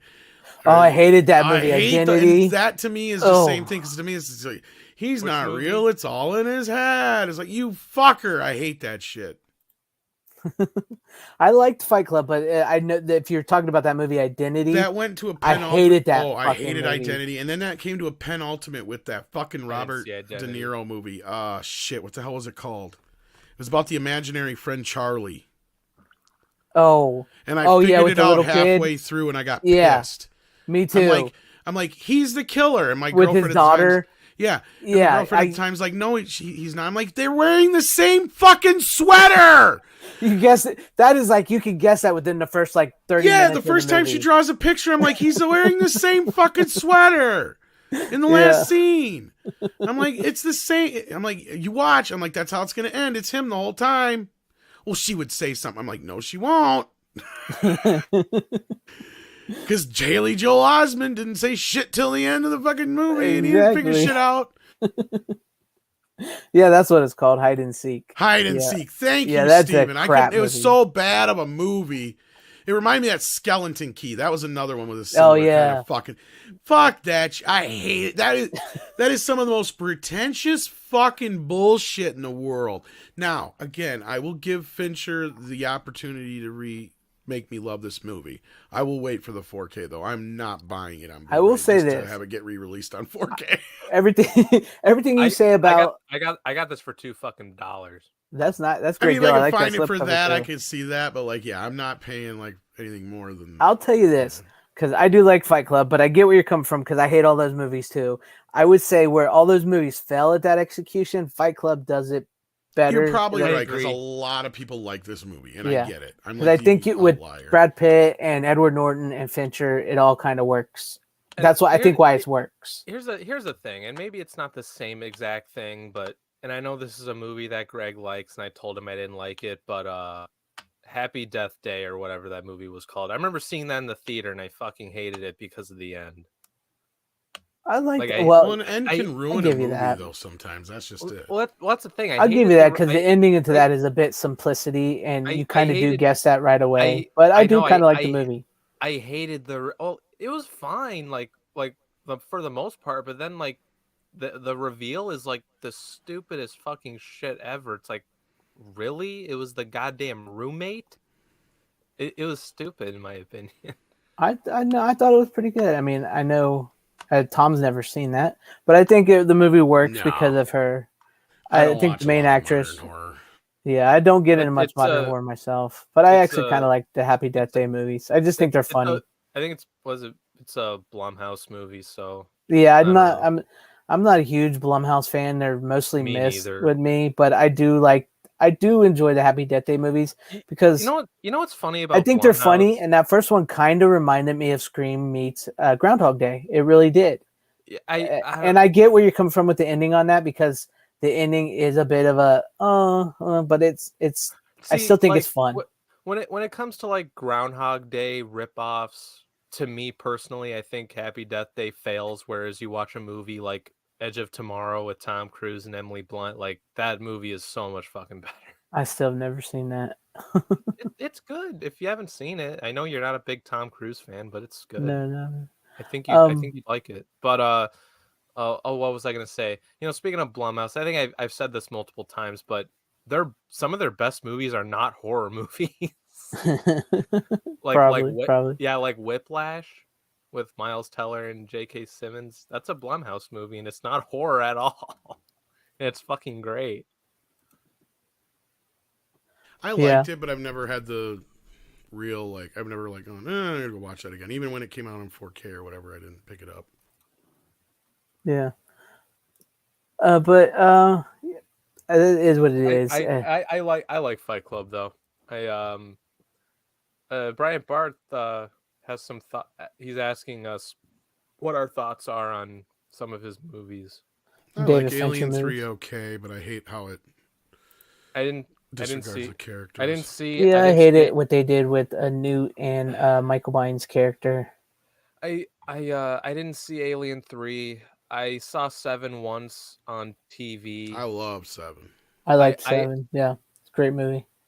I need to see it again because I didn't understand the praise that it got. That's what I like about that one, because instead of having that weird twist ending where the killer's Brad Pitt or the killer's Morgan Freeman the whole time, it doesn't matter who the killer was. What the ending was, the twist was who got killed. Yeah, that was what I loved about it, and how it fulfilled the 7 deadly sins. And it's one of those movies. At that time, you also got to remember, we had a ton of fucking movies that just had nothing but happy endings. So it was a treat to see movies like that come out that weren't exactly a happy ending, but a good ending, and not just I was the killer the whole time, you know, that kind of a thing. Yeah. Yeah, I need to, because I did pick that up on Blu-ray when it was like cheap. I know it's getting a 4K and all that, but and I haven't seen The Game. I haven't seen Panic Room. I haven't seen I think the Zodiac. game is all right, but once again, the game is one of those like Tom was talking about, where it's like, oh, really? That's the ending. I kind of guessed that. So I don't think I've seen The Game all the way through. If I have, I hated it. you would. It's got I to be think something you hate it. I try to remember if I even finished watching it. I was With not. Michael Douglas Douglas and is in it. Sean Yeah, Penn. Panic Room. I saw, wasn't as impressed. I didn't like Panic It was Room. it No. was kind of like Zodiac. I think I remember liking, but I couldn't tell you much about it. Social Network I liked. The Social Network's great. Dragon Tattoo haven't seen. Gone Girl. I haven't seen Gone Girl. I yet. liked it, but I have issues with it. It feels like it's an hour too fucking long. I agree with you on that because I did like it, but it is very long. There's just I don't want to say there's like a logical ending in the middle, but it feels like there's a part where you could have chopped a bunch of it out and like really jumped to it. I can't remember now because it's been that long since I watched it, but I'm like, this movie would have been better if, and then I can't remember now what it was. So I apologize. But Mank, I was disappointed. Actually, very disappointed. Because I'm a huge Citizen Kane fan, and I love movies about the makings of movies. And Mank, to me, just added more fuel to the bullshit fire that already surrounded the story about the making of the movie. I feel like a better representation was probably RKO 281, even if that one's a little fluffy in spots. The 7 4K is supposed to be coming, Victor. They're working on it now. So it's in the rumor phase, but heavy rumor phase. True that. But yeah, I would expect that sometime next year. So Yeah, but I've only ever seen like 3 movies of his, and the one that I like so far, or at least the one I've enjoyed as of now, is The Social Network. He's not somebody that really has what I would call a style per se. Where like when you see one of his movies, you're like, oh yeah, that's a David Fincher movie. right. I mean, Yeah, you're not wrong. he does kind of have a darkness to his movies. Like he must shoot his movies all. I think he shoots them on that same stock ever since he did 7 up until digital. Yeah, it's kind of like a gray. Because once he switched to digital, you can tell. Because Gone Girl and Social Network, I think, were both shot digitally. You can tell that The Social Network was shot digitally, And that's why I haven't watched the 4K one yet, because I'm worried about how that's going to look. Because that was shot digital, I think, at 2K. Oh, okay. I'm like, why are they even putting this on 4K? That's on the Columbia Classics, right? The physical, I don't know. Yeah, it's in the first set. Yeah. No, isn't it the second set? Is it the second set? Yeah, you're right. It is the second set. Yeah, I'm pretty sure the second set has it, but like, aren't they gonna like release that individually soon? They might. They've been doing quite a few of them, not all of them, but Well, they did it. that's for one I could see them doing. They did it for Lawrence of Arabia and Doctor Strange Love. They did Lawrence in a Steelbook Limited, but yeah. Yeah. I can see them eventually if they haven't yet. I don't know if they have or not. I haven't checked. So.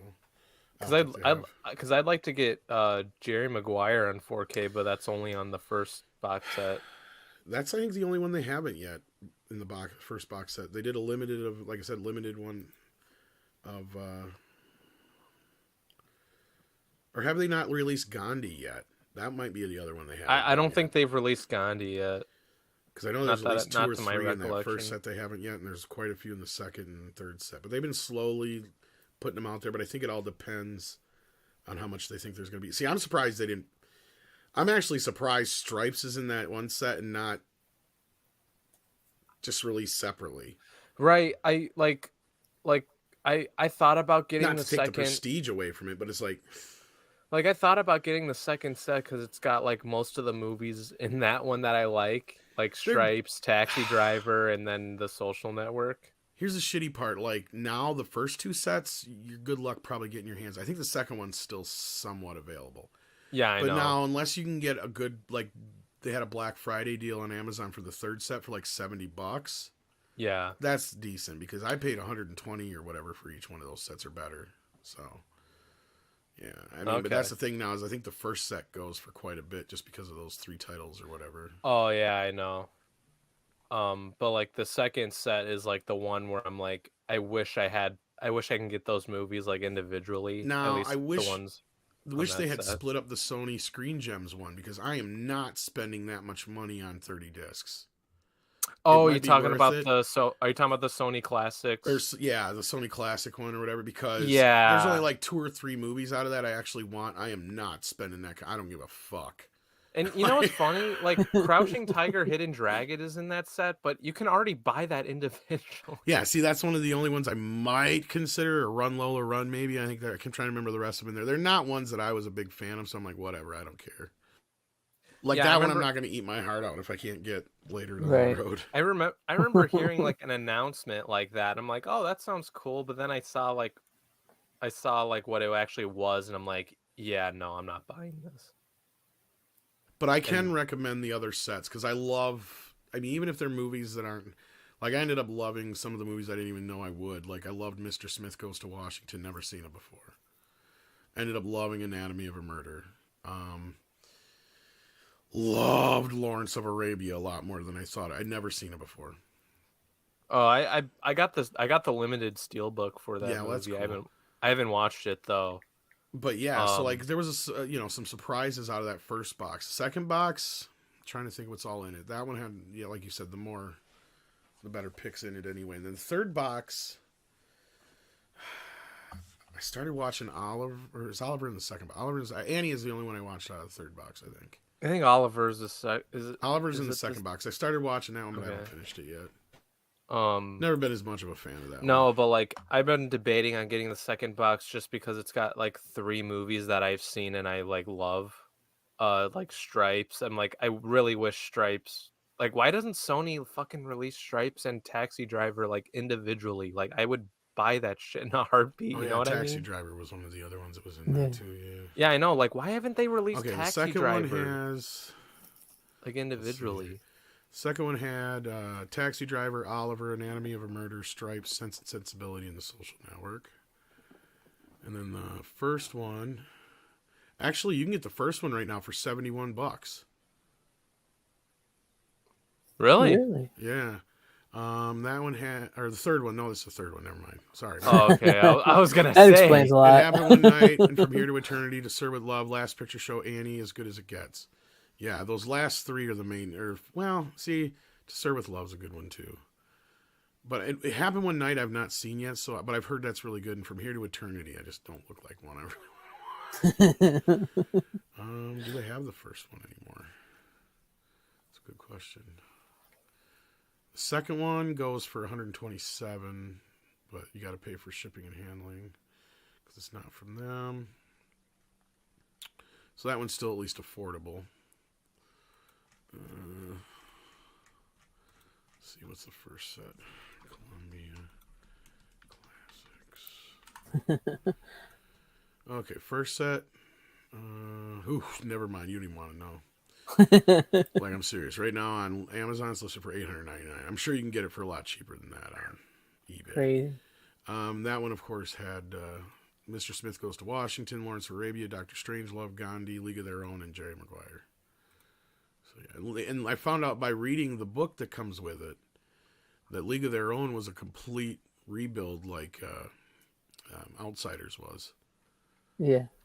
So that one's supposed to look pretty good, and they also each have a bonus disc with them. I forgot. And on the second one, they even had, I think, 1 or 2 Three Stooges shorts in HD. Nice. Yeah, they had a bunch of their short films on it. And then this one, they had the newest one. They had like an older version of one of the movies that's in there. I can't remember which one though. But yeah, interesting. Yeah. Anything else? No, go ahead, Runner, on your second pick. Yeah, do your next pick. And how about this? We'll do Runner will do this pick. I'll go, you go, I'll go, and then you guys will both go for the final. So you have another one yet? Who, me? I got 2 left. Well, yeah, because I was going to say, Runner goes, I go, then you go, then Runner and I will do the one that we have the same. Oh, yeah. I didn't know if you guys wanted to. Then you'll have last one for your end, right? Okay, that's how you guys want to go. Figuring. Because trust me, my next 2 are not going to top the top Who pick cares? you guys It's got. not that. Well, Yeah, who still, cares? it's your show. Oh. You get the Don't- last pick. don't- all the All time. right, that's cool. Don't That's cool. don't fuck this up, Greg. Yeah, I think it works best the way we said. Okay, Yeah. okay. Go on, Runner. Yeah, Greg can't do maths right. No, I just do math kidding. just fine. I'm kidding. Damn it! It's a I joke. don't. Your jokes are not funny. My jokes are funnier than yours. Okay. Okay. This is a movie that Tom absolutely loves. I'm not saying that sarcastically. Tom does actually like this movie because I like this movie and Greg likes this movie.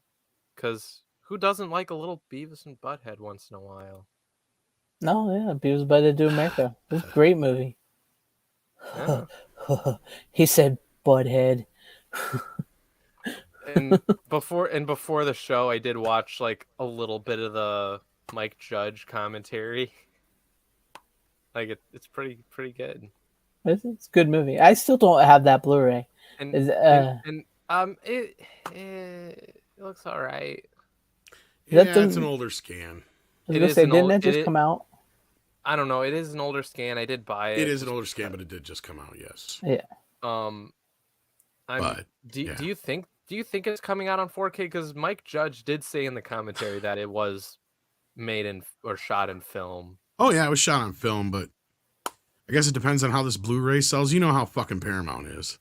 No, I know. Damn it, Beavis. Yes, Paramount can be a little bit of a bitch. So Yeah, I debated on getting this on Blu-ray because I'm like, oh man, maybe they'll trick me and they'll release the 4K. But I bought it just in case they didn't do a 4K. You know what I mean? honestly, you never know because with the way the new movie hit on Paramount and the new TV series, and the way Paramount likes to double dip, you're liable to get a 4K or another Blu-ray down the line here with a better scan. See, here's the thing: if Paramount did like a double feature on a 4K for Beavis and Butthead Do America, and then like Do the Universe was like the other movie that came with it, like I'd fucking buy that. Like I'd absolutely buy that. You know what I mean? Mm-hmm. Like I'd absolutely buy that. And I can just like get rid of this Blu-ray, but cause like this movie would absolutely fucking pop on 4K. Be good. I like It'd be that. I love that Bruce Willis and Demi Moore is in that movie as the voices. Yeah, Speaking I of know. like how we And- talked about and Die Hard my- and stuff, my- bringing it yeah, I back know, and around. Yeah, you're right. Yeah. And Mike Judge said that they paid Bruce Willis like very little money Yeah. for the role. And they had See, kinda Runner, like, you should have brought this one up after we talked about all that earlier. see, like I don't think about this stuff nearly as much as you do. Like, okay, Bruce Willis just happens to play like a small part in Beavis and Butthead Do America. You know what I mean? Because like nothing about it has to do anything about fucking Die Hard. You know what I mean? It's a good movie though. I do love it. Like and, it just happens to have the same actor. It is a good movie. Oh, what was I gonna say? I was gonna say something else. I forgot. Your mama was a snowblower. And you know what's funny? This is funny because I don't know how he does this, but my next movie I'm going to show will relate to Beavis and Butthead.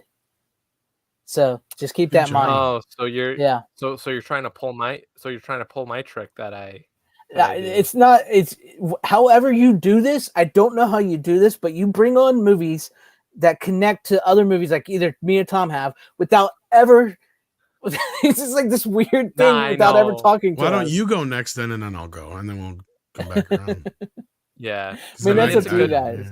Yeah. Well, because It's a Runner and good I have the movie. same pick, so it doesn't matter what Yeah. order from there. Okay, if you want, Exactly. if you're done with Since it connects with Butthead. Beavis and Butthead. Well, I mean, I brought it on before, so I've said all I have to say. I was letting Runner talk. Yeah. Yeah, Okay. I don't have much to say. It's funny, but yeah, I have one more pick left.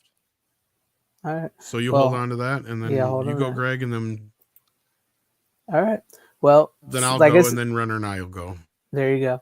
This does sort of connect to what Runner just brought, and that would be Gwar. This is Gwar, the documentary. Rock. Yes, the documentary about the sickest band in the world, Cool. Scumdogs of the Universe. This was actually a really, really great documentary. It surprised me. I didn't think it was. Do they gonna be mention the Beavis and Butthead game in it? Yes, they do talk about how. That's why I was bringing it up, because they do talk about how Beavis and Butthead helped launch their career a little bit, and how they were in the Sega game for Beavis and Butthead, and how Plus, I think they had at least 1 or 2 videos on the show too. Yeah, that's what really got them noticed in a way. Is like that video, the Sadamagogo video, Sadamagogo, that that got them sort of noticed, and then the whole point hilarious? of this. Yeah, go ahead. No, go ahead, finish. I'm so sorry. No, I was gonna say and then eventually the Sega Genesis Beavis and Butthead game is them trying to get to a Gore concert, and they actually helped. The guitar bass player actually helped with the music in that. So. Yeah, I know they were in the actual game. Yeah. Yeah. But no, what I was gonna say is what's funny about that is almost every band or artist loved getting their videos on Beavis and Butthead. Mm-hmm. Because believe it or not, even though 9 times out of 10 they were getting made fun of, it always translated to more record sales. Yes, sir. Or it relaunched a career that never came about because they didn't get a chance in the first place. Except for one artist that I know of that was very upset by their... and that was Winger. Yeah. Because of... because they made fun of that one kid. Because of what's his face? I just forgot his name. Jesus Christ. Yeah, with the Winger shirt Stewart. on it. Because Stewart always had the fucking Winger shirt on. So their sales tanked. That's true. I remember that. Otherwise, everybody else, they had like the Midas touch like Al Yankovic would. Is like if they made fun of your video, you would almost guaranteed be either a hit. Well, you keep talking. Go ahead. Just speaking of which, no. I was going to show you how Weird Al's in this. Oh, is he? Weird Cool, Al. cool. Yeah, because I think because and Bill from Bill and Ted. Oh yeah, yeah, they're in it. But go ahead. Too bad Bill went too woke. Yeah, he did. He did. Yeah, he left Twitter, I think, right? He said he did. They'll be back. They're always back. They'll all be back. No one's ever. Really but yeah, they did. Like the Beavis and Butthead really did, and they sort of talk about that because like when that played on Beavis and Butthead, it like really catapulted them at that time, and it really like helped their career a little bit. So yeah, that's they talk about that a lot in there. So and yeah, go ahead. Yeah. No, you said that's cool. That's yeah. And it was just like a really interesting story because I like Gore. I liked Odious Urungus, Dave Brocky, may he rest in peace. It was a really interesting story to see how this band formed and what they became and what they do. It started out as a joke band, and in some ways it still is a joke band because they created Gore as a fake opening act to their actual punk band. Dave Brocky did. Because there was 2 guys, Dave Brocky and I the other name is escaping me at the moment. Dave Brocky was like this musician, like this really cool guy. Is any of the original members left in the band? Yeah, actually, the drummer and the new lead singer and who else? I want to say guitar bass player. Guitar bass. Oh, because I thought I'd heard once that like nobody from the original band is left. Yeah, well, that's the whole thing. Is like they see it as like an army. Once you're in the band War, you're always in the band War. But they do cover that how each band member has been replaced. And the guy that the lead singer, Dave Brachiotis Urungus, he was the only one to stay with them like all the way to the end. But as far as I could tell from the documentary, it looked like the drummer, the Odious Urungus, and I think the guitar player were like the 3 original that stayed with it. And the guy that's the singer now was actually part of the band when he got a part of the band when he was in high school, but he left. He left the band because it just wasn't, he wasn't having fun anymore and stuff.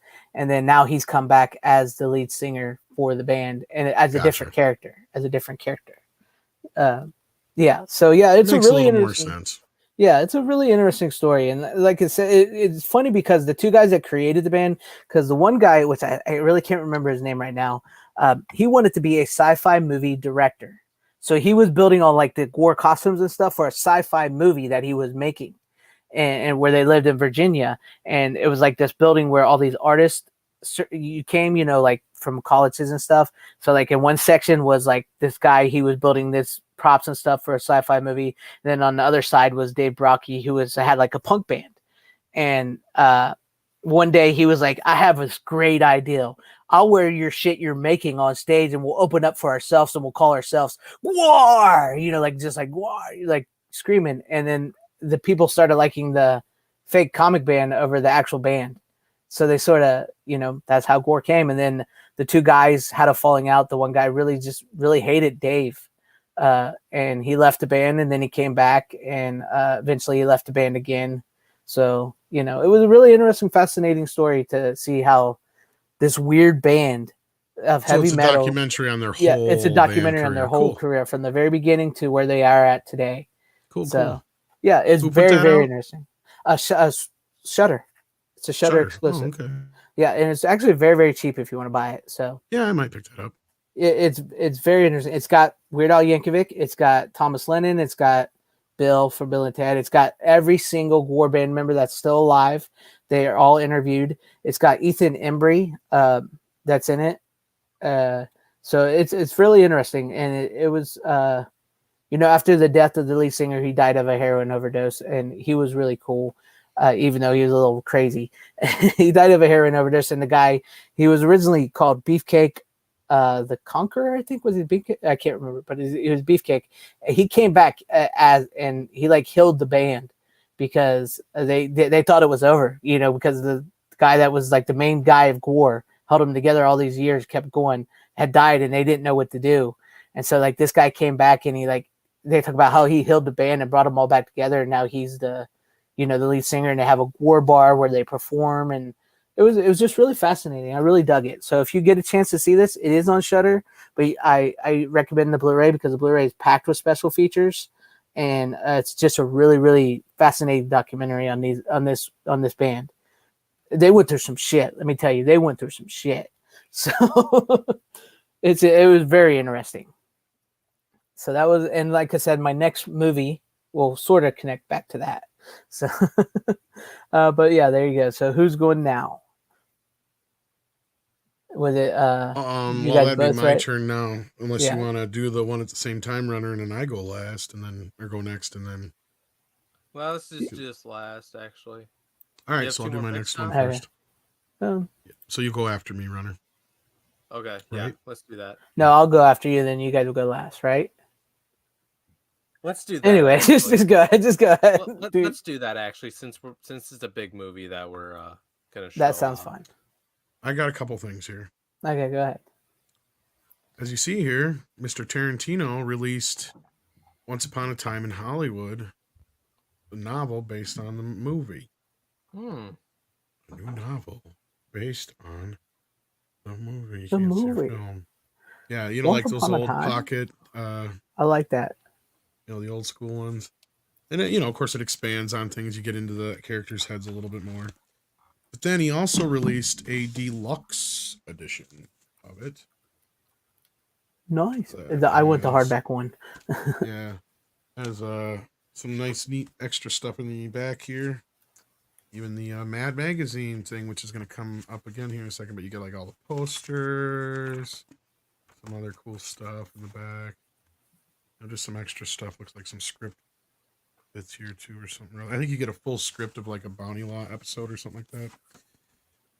But that Mad Magazine thing is kind of neat, but I already had it. Nice. I don't think I've shown this before. Have I, Greg? No, I don't remember you showing that one. I don't think you've ever showed it at all. I think Runner showed Once Upon a Time in Hollywood once. That's what I thought. Okay. That's what I think. On Blu-ray. As you get the Mad Magazine in here, a poster of Rick Dalton's car movie. This kind of disappointed me because it makes it look like this is the Green Door song, which isn't on the soundtrack. So I thought you're getting an LP of the soundtrack, but it's actually Bring a Little Lovin' by Los Bravos and some other song from the soundtrack. So they're just two songs from the soundtrack. Then you got the movies over here, which is kind of neat. So it's a nice set. You can see it all put together there. Yeah, it's a excellent fucking film. I watched it again the other day. It gets better every time I see it. I can't wait to read through this to see the differences. I wish I had beforehand to tell you the differences, but I didn't get a Yeah, chance you to. get So. to.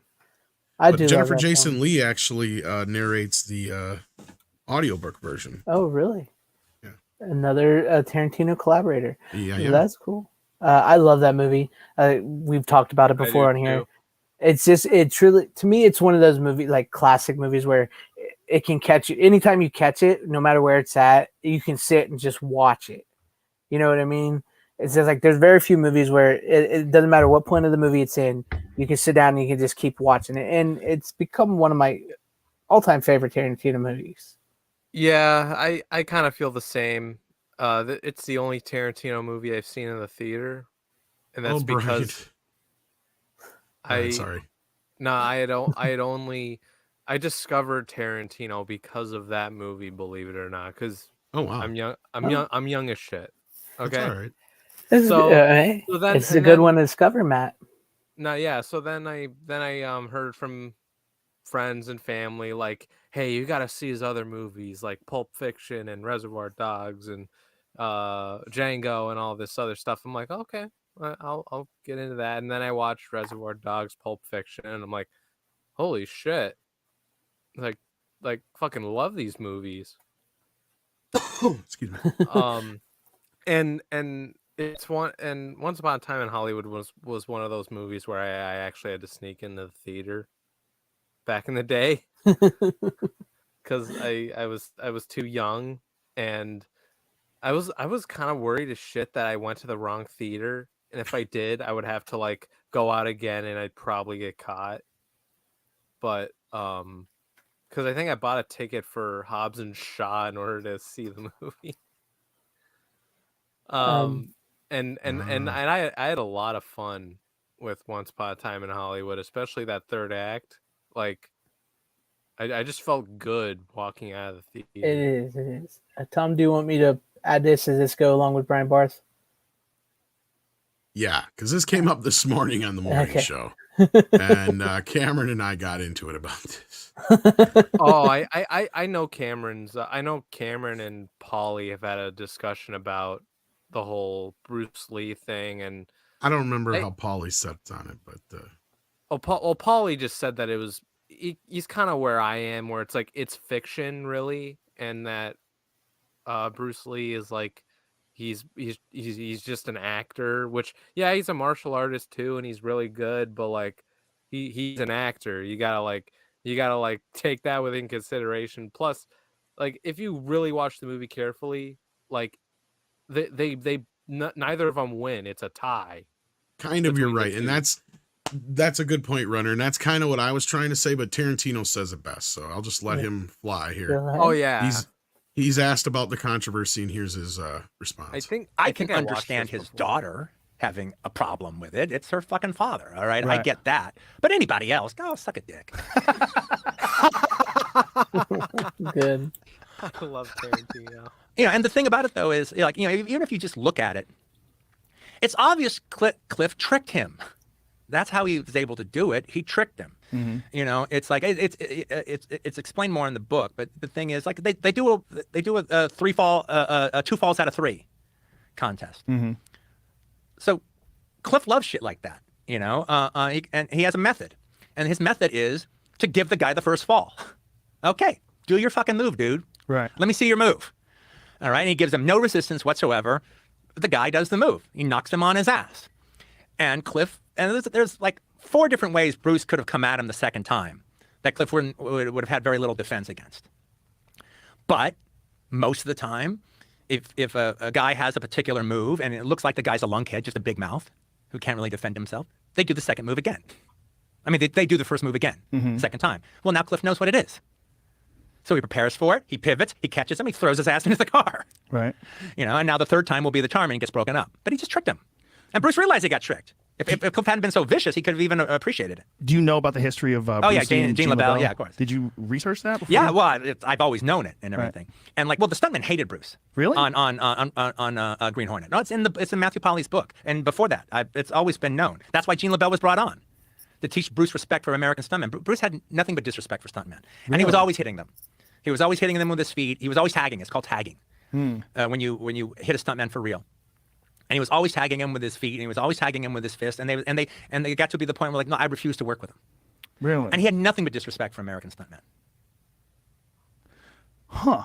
That's interesting. I wonder what that was about. I wonder what his perspective would have been if he. Do you want me to keep going, or is that good enough? No, I mean I got it. I mean you can keep going if you want, but yeah, that is that's. I agree. Don't know how much I was. left, Yeah. like 2 minutes, 3 minutes almost.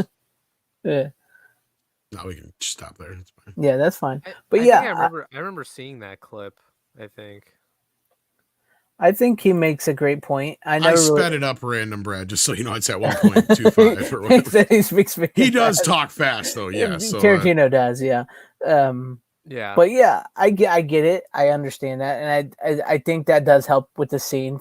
I think that should help us. I can, like you said, I can understand his daughter and his family, getting pissed. But I think he explains it very well, and I think it works out that well. I think that works. I'm down with that. I agree with that. Yeah, I never really had a problem with it to begin with, that scene. No, I didn't either. I didn't think it was. That's the thing is, I know Tarantino's intentions weren't to disrespect Bruce Lee in any way. He was clearly a fan for more than there's plenty of proof of that. So yeah, and it's pretty clear that he was basing it, like he said, with the stuntmen didn't like him because of what he would do, and he was playing it smart, the Brad Pitt character and stuff. So I think I don't have a problem with it. I don't think it's disrespectful. I really don't. If I get into a fight and I kill someone, he's hands. That dude does do a great Bruce Lee though. Plus, I think because they are registered as lethal weapons. Anybody kills anybody in a fight, it's considered murder. Exactly. Well, another reason why it works so well is because of Brad Pitt's humor in it too. Like it, and kind of the way he plays his character just works very well. Kato. I remember laughing at that part because I did watch some reruns of The Green Hornet with my dad when I was younger, and that's like kind of my introduction to Bruce Lee. And I know you.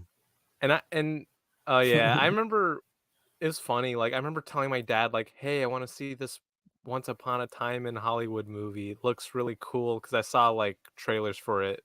Like I saw it in like previews and stuff when I watched like other movies before that same year. And my dad was like, you're probably not going to understand a whole lot of what's going on in the movie or whatnot. And he's like, the one thing you're probably going to know is Bruce Lee is that part, but that's it.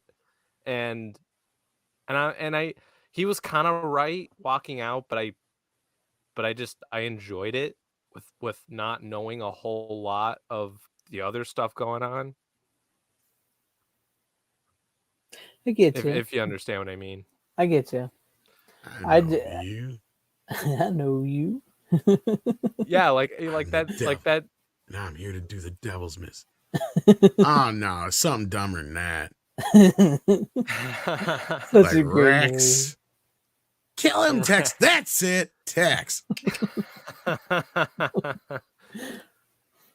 That is such a great movie. It is really a really good movie. Yeah. I think. Go ahead.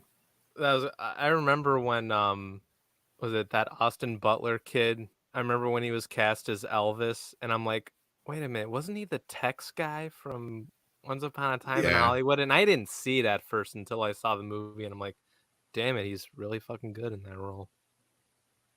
I hear you whine. I will throw this shit out. I don't want to, but I'll do it.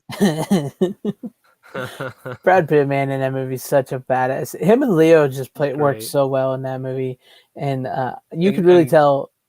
I was very happy Brad Pitt got the Oscar for Best Supporting Actor for that movie because he was so damn good in that. Yeah, and you could really tell that Tarantino was a huge fan of like that era of Hollywood, so he really nailed it, like with the TV shows and how they bring on these guest stars from the old TV shows to be like I can't think of the word. What's that word? What do they call them? Guest star.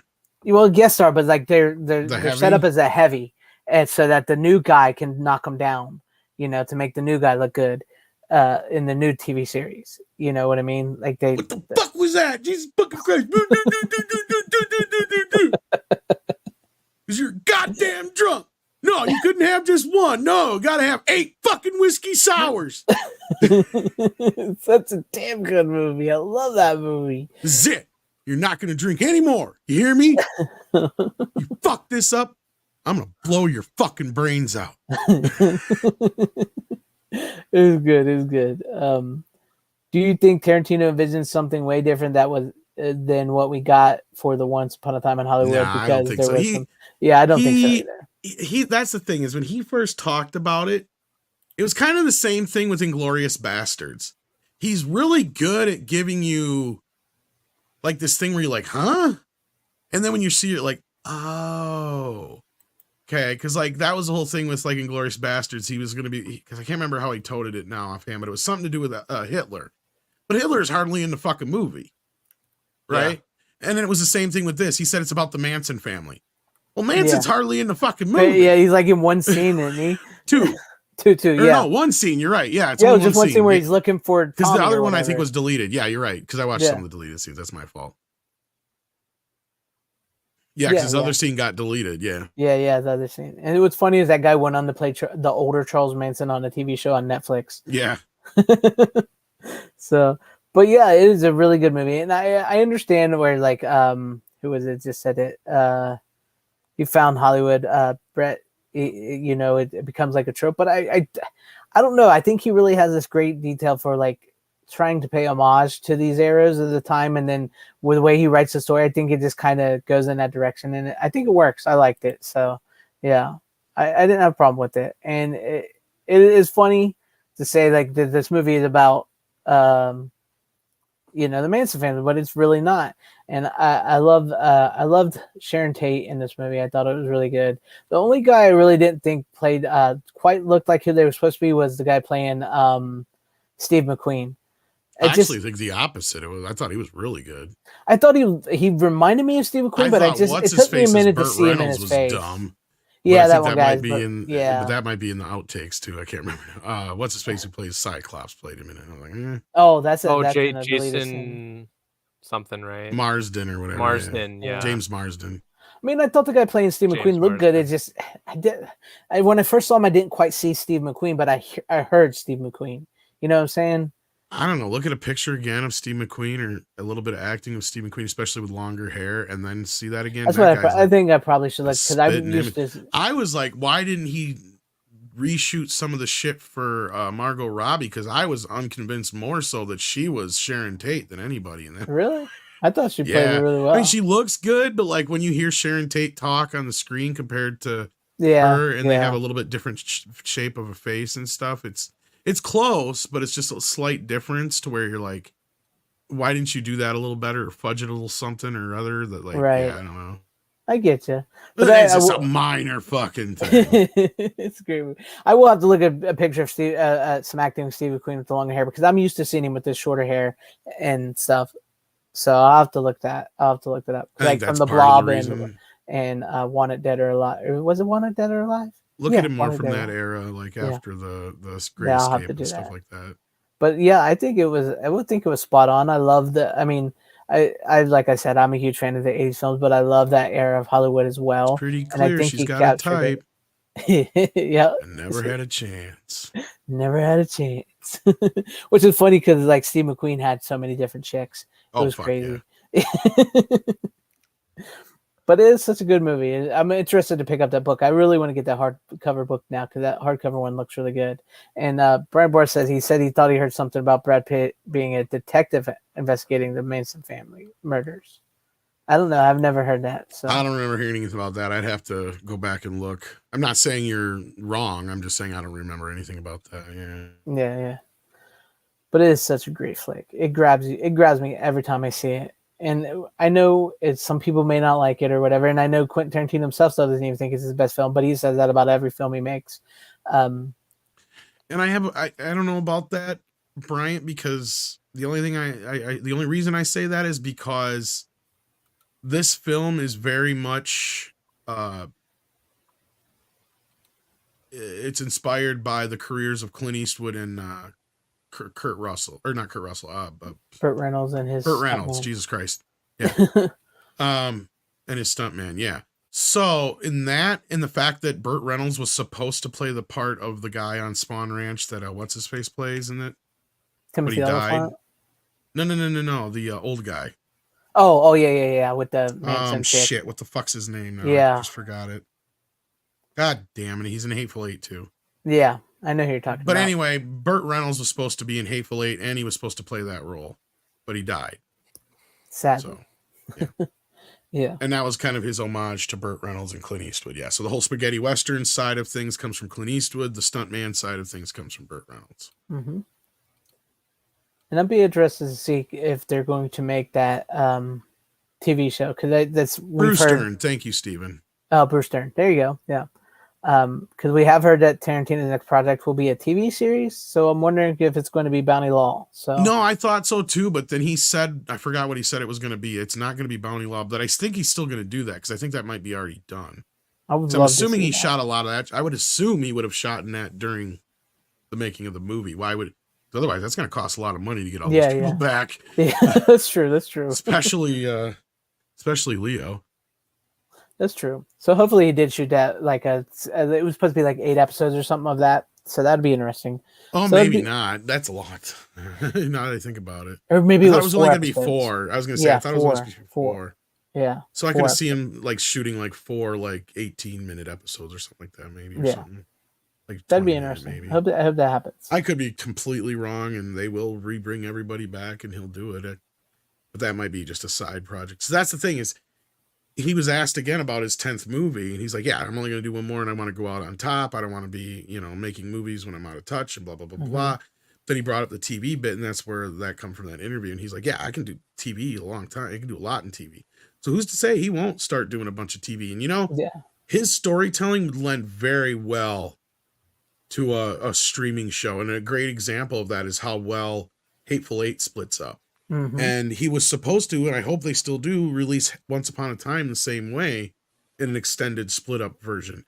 Because you can kind of tell in this movie where there's a few spots where you could, especially the one spot where it jumps 6 months, but there's a few spots where you can, it's almost like it's pre-set up for that, like to be a 3 or 4 part miniseries thing for Netflix. That's true. You're not wrong there. That would be interesting. I can't wait to see what's left, because he added so much to Hateful Eight. Right? Just imagine all that stuff he shot for Once Upon a Time in Hollywood. And I mean, he's got like a half hour, 20 minutes or whatever it is of deleted scenes on here, but most of it's like commercials and shit. So like Red Apple commercials and all that stuff, and a beer commercial. Yeah. The exclusive Tarantino streaming network. Dude, he could probably run off of that. I mean, seriously. I mean, he loved CSI. He did CSI for Pete's sakes. Yeah, he's done some stuff already. I think he'll probably do some television. This was true. I did remember this. He was supposed to come back for the Justified thing, but it fell through. So that's too bad. Yeah.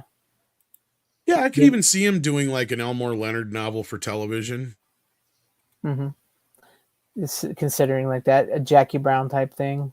Yeah, like just splitting it in long form. Could you imagine if he did Get Shorty? If he would have did that, that would have been interesting. I would have liked that. Better than at least the sequel would have probably been better. Oh, the sequel sucked. I hated the sequel. Sequel to what? Yeah, the only good part of Get Shorty Be Cool was The Rock, and that was it. Yeah. He was kind of funny. That was about all I remember.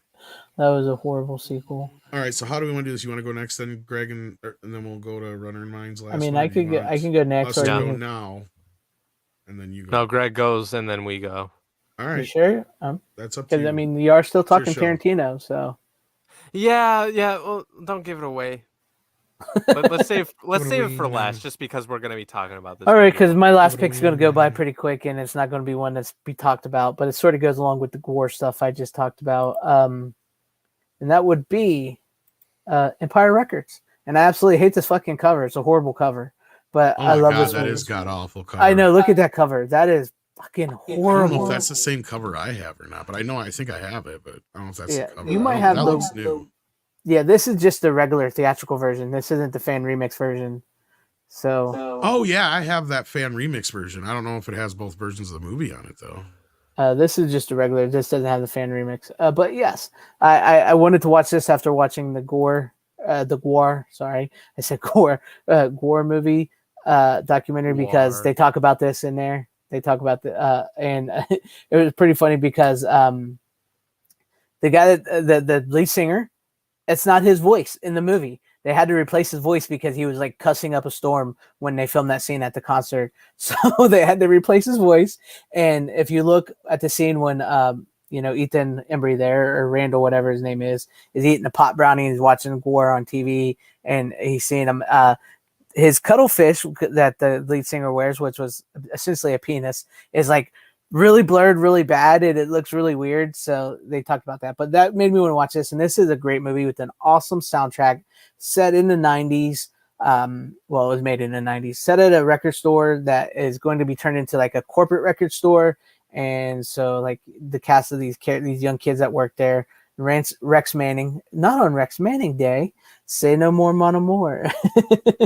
That's just I love the movie. If you don't know what it is, check it out. It's a fun 90s capsule movie. It was some really great performances with a great cast. Liv Tyler, like what's his name? Anthony LaPaglia, Maxwell Caulfield, Debbie Mazur, Roy Cochran. Great cast. Renee Zellweger, before this was her movie right before the movie Runner brought up earlier with Tom Cruise. What is that movie? Oh, Edge of Tomorrow. No, Renee Zellweger. Renee Zellweger. I with don't the know what kid. you're talking about. You wanted it with Tom Cruise. What is the name of that damn movie? Jerry Maguire. Jerry Maguire. Oh, that movie. This was the movie before, Jerry Maguire was her breakthrough movie, and this was like one of the movies she did right before it. So I haven't seen all of Jerry Maguire. I've only seen like the beginning, just to let you know. But I was saying that I want like Sony to release it individually instead of exclusively in Columbia Classics Volume 1. No, I don't. Do we have Virgin Mega stores in the U.S.? I've never been to one. Maybe in New York City, but not around where I live. So I don't know. I'm not really sure. Could be. But if you've not seen this, I recommend this. This is a great little 90s movie. There is 2 versions of it. Tom, you probably have the one that's more expensive because I looked that up. That movie is where it's like $50, that Blu-ray.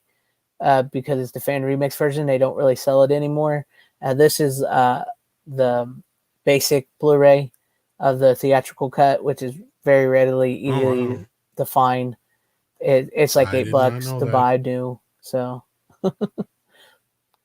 but I enjoyed this. This has got some of the deleted scenes that's in the fan remix in it. It's got 2 Gore music videos, the Say No More music video, and the trailer to this. And yeah, it's a good movie. Check it out. Like I said, it wasn't going to be a long conversation on this one. Well, now I was gonna say I kind of remember. It's funny you said that it's set in the 90s because even though it did come out in the 90s, Yeah. I even remember then it kind of had this like Dazed and Confused of the 90s feel to it. Yes, sir. And then now, if you look back on it, it almost does feel like a movie that would be made now about the 90s. It does. It really does.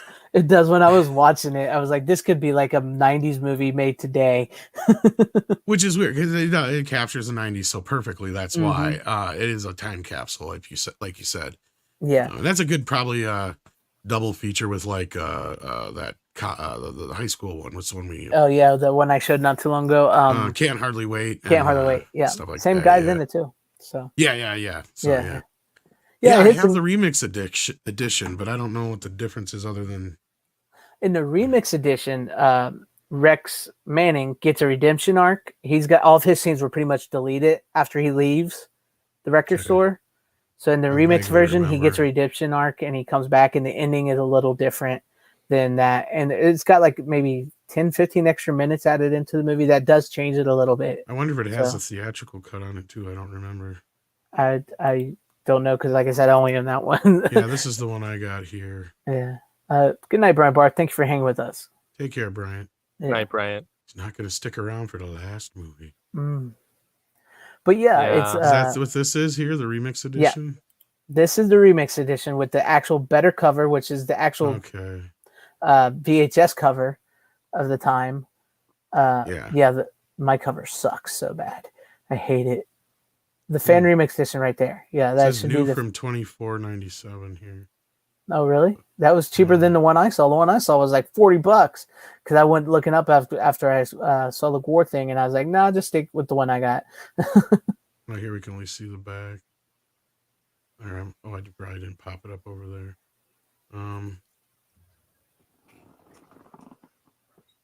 Doesn't say anything about it being a remix edition on it.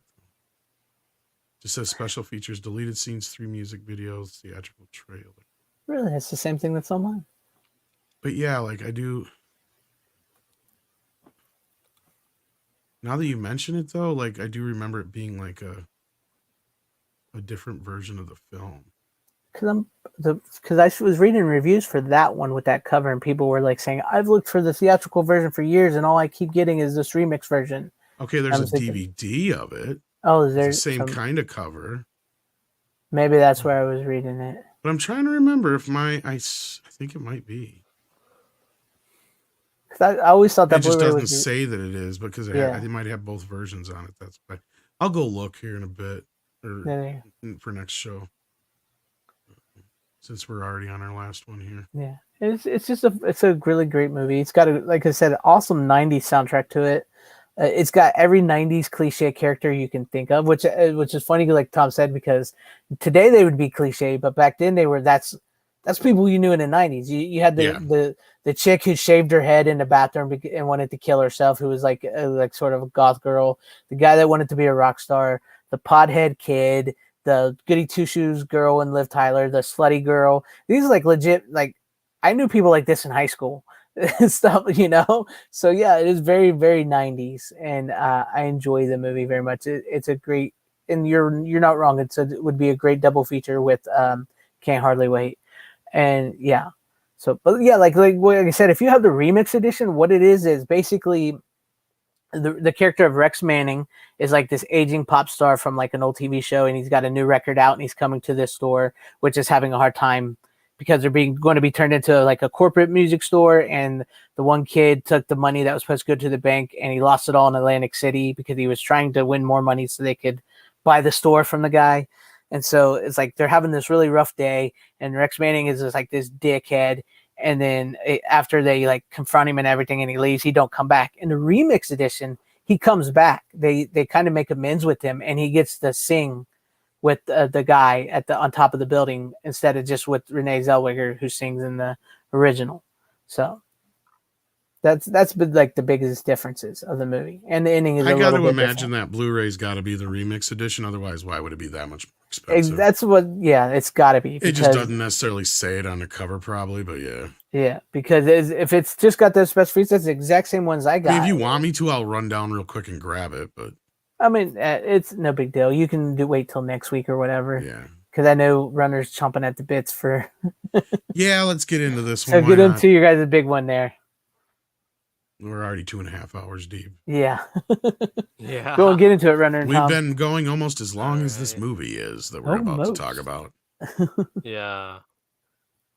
Yeah, I remember Greg was saying like, it's going to be a real quick thing, and you guys talked about it for more than 10 minutes. Well, I didn't know that was what it was.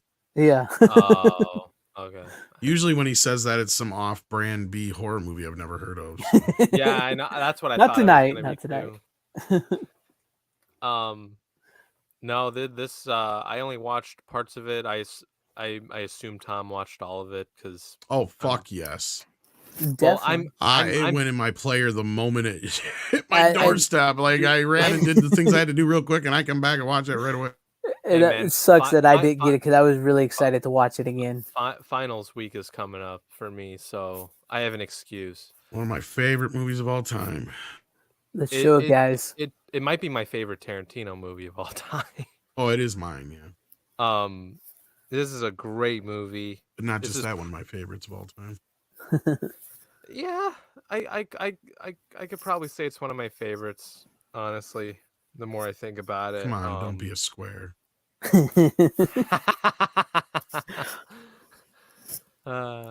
No, it's a fairly quotable movie. It's a very quotable movie, actually. I just need to watch it more in order to really get them sticking in my head. But That's a good Christmas one, Joey. it's it's an all-time classic, if you ask me. And yeah, it's a great movie, and it looks fucking amazing on 4K. So Paramount, you did a good job this time. I think you can Uh, probably I thank think this has more to Tarantino. think Tarantino probably. well, yeah, but it's released from Paramount, so that's why. Yeah, but I think he had to sign off on it. So Yeah, okay, that's fair enough. there's a little DNR. There's some jankiness to certain scenes when it moves for fast, but it's no worse than Reservoir Dogs was. I mean, We gotta tell Reservoir people what Dogs. the fuck we're talking well- about. Yeah, Well, show it yeah. up, runners. Just turn on the cameras and show them up. Oh, you got that cover. Yeah, I don't like that. I don't like the steelbook cover. I'm not a huge fan, but it looks better than I thought. I thought it was like that pop Here, art I'll shit. I'll show But you if you yours can first, see- and then I'll go to runner. I don't know if you can see it or not, but it's actually a picture of them. So that part I don't mind so much. I thought it was like pop art shit, Mm-hmm. but it Yeah, actually is a picture of them, and then the back. Oh, okay. I'll go back to you. Sorry. And then the back is just that. Oh, the milkshake and the. Yeah, and the inside is their That's a $5 milkshake. the dance Like scene. it's and then, it's just milk and ice cream for all for $5. I don't know about if that's worth $5. It's a pretty good fucking shake. Yeah. You know what's funny? I have a funny story about the whole milkshake bit in Pulp Fiction. The first time I saw that movie, like this was when I got my I wanna- wisdom. This is when I got I my want to see the wisdom. back of the other one, just out of Yeah, curiosity. show it up real quick. Oh, runner. this. Yeah, this is. It just gives you images from the movie. That's not too bad. I don't mind it. I wish it wasn't black and white though. Yeah, here's the thing about this. I don't mind that it's black and white because it's like it's the closest thing I'm gonna get to the. It's original trying to make it cover. look too noir though. It's just kind of I kind of like not it though. pulpy though. Not so much pulpy than noir. I know. It kind of like it kind of like To me, it pushes- bothers me because the pulp covers had all those poppy colors of the time. Like I agree. I do agree, but I also kind of like the noir feel to it. Maybe that's just me. I know. I mean, know granted, there's a lot of pulp novels were noir. I'm not going to say they weren't, but like to me, it's just kind of like, yeah, Like, but the I know- movie's not a noir movie. It's a pulp. No, it's not. It totally like defeats the purpose of what the movie actually is. I do agree, but I do kind of. That's what I'm arguing. Yes, is it's kind of almost a false advertising of the movie in a way. Yeah, it is a false advertising, but I think I don't know. Maybe it's just me, but I think it kind of works. I think it works very well for. Could be Uma worse. Thurman. It works. It works fairly well for Uma Thurman, in my opinion. It could be that- much worse. I'll give it that. Yeah. Yeah, I wasn't a fan of the Steelbook, and funny enough, this was the only one of the standard covers that were left in. And it's my like Best $7 Buy. cheaper, I think, too. I think it's like $10. No, it's Yeah, it's like $20 for that one and 20. I want to 20 say 27, but this is- maybe 22 for yours, Tom. This is $21.99, and the Steelbook. Really, is I'm seeing it for like $25.99. $19.95 right now. This? Yeah, Not at my Best Buy. It was 20. fuck your Best Buy. I've seen it right obviously now Amazon for had it for $19.95. $19.99. Yeah. Yeah. Yeah, but I wanted to get the movie right away, so I didn't give a shit. Which I was actually planning on buying at a brick and mortar store, like I preach. Well, it was a teenage wedding, and the and I old messed folks up. wished them well. And old folks wish them well. Hold on, I got to do it. So No, but I want Say to. la vie, say the old folks. It goes to show you never can tell. No, but I want to tell you the quick story. So, it was I Go ahead. watched this movie around the time where I got my wisdom teeth pulled out. So, for a bit, for a few weeks, maybe it was just 1 week. I could only drink and consume things that were like soft and were cold. So I would make myself milkshakes through time to time. And as I'm like drinking the milkshake, like literally like and I'm watching Pulp Fiction for the first time, and like literally they're talking about a $5 milkshake. And then actually I wasn't drinking the milkshake at the time, but then when they brought it up, it's like, damn it, I kind of want a milkshake right now. Like so almost any fucking time I watch Pulp Fiction and the milkshake part comes up, it's like, god damn it, I want a milkshake now. Like, but before we get into more do you real quick, ever Funny is most places you'll pay more than $5 for a milkshake. now. exactly, it is. That's true. yeah, I know, but like it's just funny, like because it's happened to me a few times whenever I watch Pulp Fiction. It's like anytime John Travolta is like, it's like, oh, it's a $5 milkshake, and then like they talk about the milkshake like that bit, and it's like, damn it, I want a milkshake now. Like, do you ever get that feeling with other movies? Yeah, like, for, like, sometimes when I watch Twister, when they get to the big eating scene at Twister, I always want a steak. But yeah, I want to you get see, like it's that, like it's stuff like yeah, that where it's like, I get you. damn it, like now I want to eat that item, like now I want to Yeah. eat that food or drink that, you know. I get you. But I want to get this $5 super chat real quick before we get back into the Tarantino chat from It's a Trap Productions. Thank you for the $5. He says physical media for life. Definitely. And since we are talking Tarantino, I fucking knew it! Oh!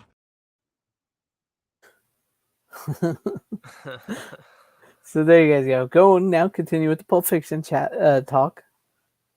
I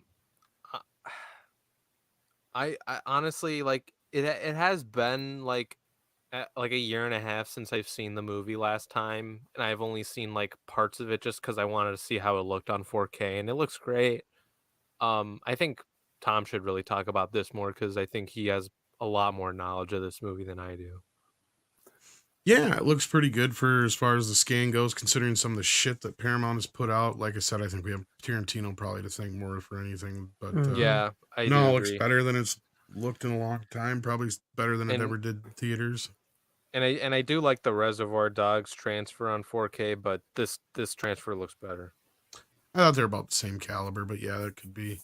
No, overall, my only complaint was it could have used a new sound mix.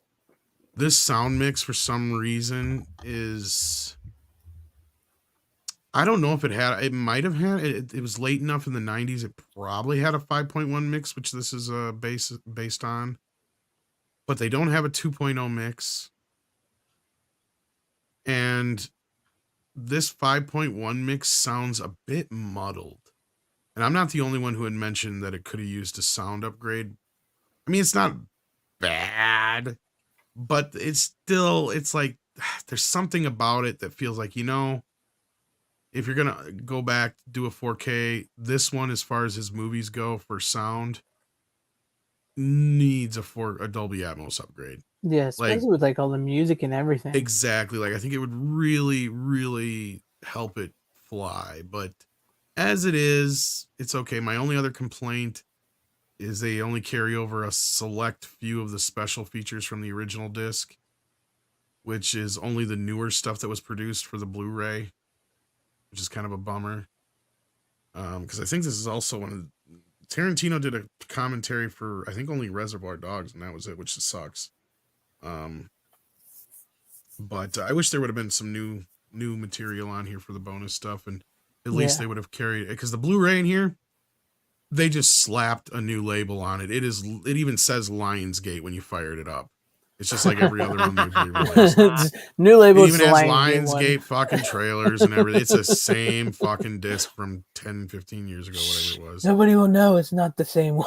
Yeah, I don't even know why they're bothering putting a fucking Paramount. Like, they're not even like, if you're gonna do it fucking right, Paramount. Right. Because you're clearly printing these again. Why aren't you fucking doing the new version on there? Yeah, just put the new scan on the Blu-ray. For those who want a new scan on the Blu-ray. But this is, from what I know, the same thing they did with Scream and everything else. So I was gonna say they did that for Scream. Yep. Sadly. Because like it's Scream 2, and then this movie are like the few like Miramax titles out on 4K. I can't think of any other ones. I think that's it so far, right? I think. Yeah, but everything else they've still released the old, like even Planes, Trains, and Automobiles. I think no, they didn't even put a movie with that. They just had the bonus. Yeah, that's disc, just right? the deleted scenes on that one. I'm talking just like the Miramax library. Yeah, as far as that goes, so far they've been.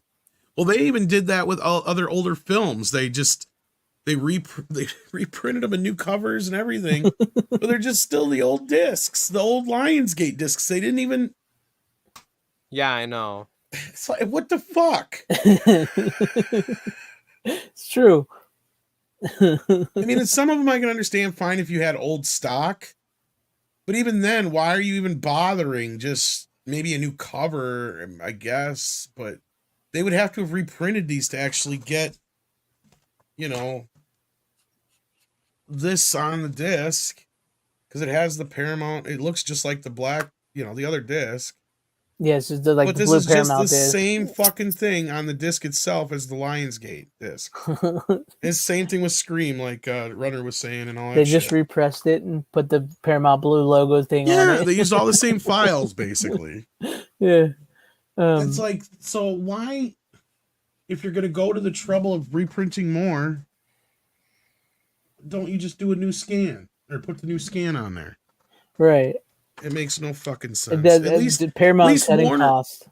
At least Warner Brothers has been good at doing that, as far as I know, because they put the new scan of Christmas Story on the 2K version. Yeah, and they put the new scan of Lost Boys on the blue. Yeah, Yeah, same thing with Lost Boys, yep. and I don't know if they did Christmas Vacation, but I think Christmas Vacation already came from the scan that it was. Did they do I that need for to watch that one. Poltergeist? I think Poltergeist is the old Blu-ray. Really? I'm not sure on that one. But I don't. Yeah, I can't be honest with. I can't be sure with that. No, I think it's a reprint because it actually has the same menu. Now that I think about it, because I did throw in because there is stuff on the Blu-ray, but it's the same shit from the old Blu-ray. Because I don't think there's any new special features on Poltergeist either, if I remember. Because that was I don't think there is. Did Tarantino direct X? I know Stephen King wrote a story, but I don't remember Tarantino. Did he have something to do with X-Files? He might have directed an episode. If Tarantino liked TV shows, he would sometimes go direct an episode or show up as a guest star sometimes. Yeah. I know he's done a couple like CSIs and other things, so yeah, it's hard to say. He may have. Interesting. But I'm glad to know that the new Pulp Fiction 4K is pretty good, because I For really the movie regret itself, not it's getting worth the upgrade. Yeah, that part of it. There's still a part of me that feels like this and Reservoir Dogs did get some DNR, but it's not nearly as bad as like Scream and Wayne's World and some other ones we've seen. Right. And like we said, go ahead. I was just say I plopped in another movie I'm going to talk about next week just to preview it real quick. And it's not as new as Pulp Fiction, but it's only a couple of years older. Mm-hmm. And the natural grain look of it and everything, it just doesn't match what Pulp Fiction and Reservoir Dogs. Actually, would have been closer to Reservoir Dogs. I still feel like Reservoir Dogs is devoid of some grain. And same thing here. Like, I feel like it's still a little too clean, but it's acceptable. I mean, it's the best it's ever going to look. It's probably ever going to look. I can't complain too damn much. It's not overdone like Planes, Trains, and Automobiles or anything like that. Thank God for that. Maybe Tarantino just wanted to take out. I don't know why, but maybe he wanted to take out some of the grain or something. I don't know. Maybe it just shot that way because, like I said, with Reservoir Dogs and this movie, they're both shot in very lit and daylight, mostly daylight type scenes and very highly lit. So could just very well be that the grain didn't show up that much. But my test is usually to see for like a solid color, and then you can see if the grain moves in the right way and how big the grain is, especially a blue sky. Because that's when you're getting the best quality out of a 4K is when they shoot something outside in the sun. Yeah. So in that sense, if you get a nice solid blue image off of the sky and you can see all the nice color grains in there flopping around, fluttering, if you get in real close, then that's usually a pretty good sign that you're getting a decent scan and it's not getting fudged out. And if the grain isn't quite moving naturally, or it just seems to like move in a pattern, then they've clearly scrubbed it and added fake grain. Mm-hmm. Where you kind of get that weird ghosting kind of look. Mm-hmm. Yeah, and the jittery, janky kind of look. The stuff, yeah. Victor Fontaine says, my Pulp Fiction Blu-ray says Miramax, not Lionsgate. It says Miramax and Lionsgate on it. Yeah. But If you start it, stick it in right now, it'll start up with the Lionsgate logo.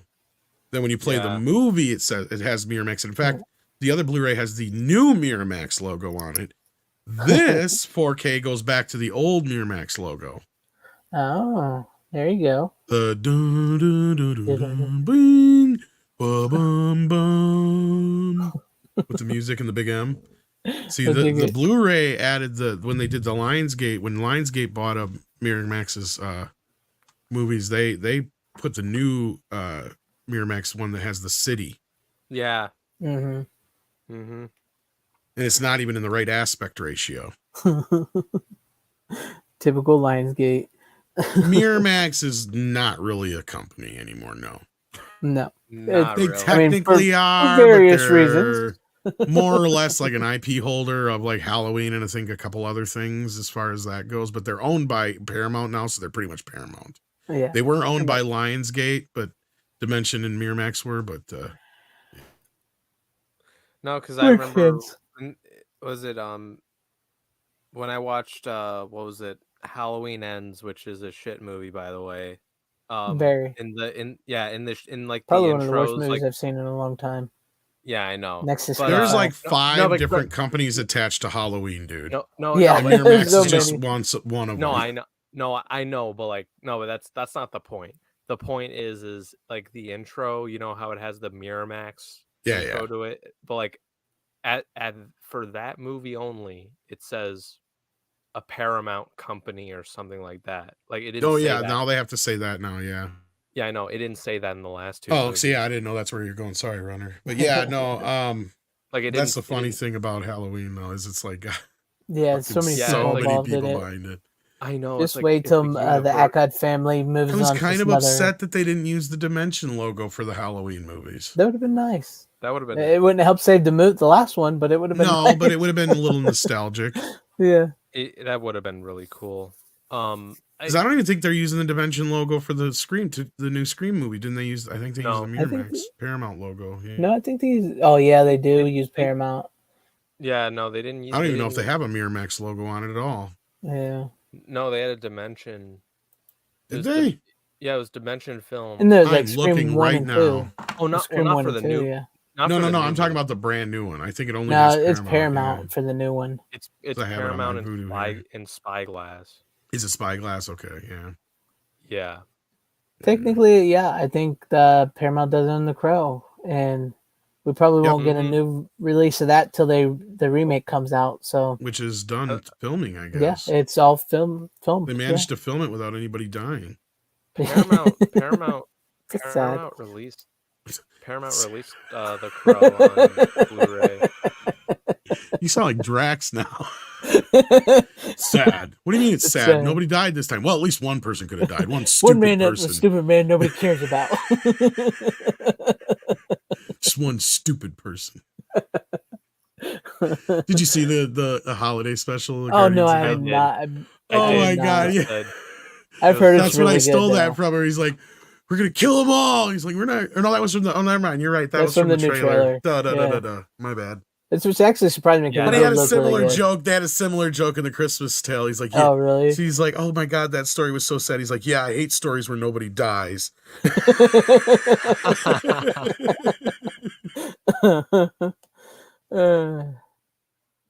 The holiday special was really good. Actually, it was fucking amazing. Like I need to see it. I've been meaning to get to it, but I haven't been on Disney Plus in probably. When did the Mandalorian 2 end? Season 2. That was the last time I was been on almost there. a year now, or at least a year almost. Or better. I kind of just like gave up on Disney, and I do want to see Guardians though. I think it's been like almost 2 years. Has it really been almost 2 years? You're probably right, Runner. Now that I think about it. Yeah. No. The only reason I've not logged into it not once since then. No, because I was still. You still pay for it? I get it free, so I don't. Oh, okay. So my parents pay a subscription. They do have some of their classic movies on there in 4K, and like they threw up. I don't know if it's still on there, but they had the Ewok movies in HD, and they had the cartoons in HD, and they have Willow on 4K. Oh, is it now? I wasn't sure. We talked about that earlier. We just talked about that earlier. Yeah. Shitheads. I just watched Willow a few days ago. That's one thing I'm glad about. I'm glad that I get You know what they're going Disney to do? Plus free, so that way they don't take any of my money. It'll probably I'm get happy. released next year. Yeah.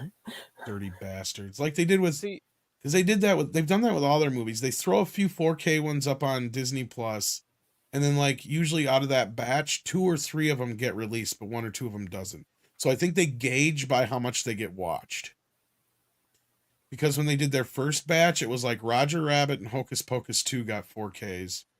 But the Black Cauldron and one other movie, Muppet Christmas Carol, did not. I really want the Black Cauldron in 4K. I want all 4 of those ones, except for I didn't want Hocus Pocus. I could give a shit less, and I got that one. But I like Hocus Pocus, Muppet Christmas Carol and the other one, yeah, I definitely want 4K Black Cauldron.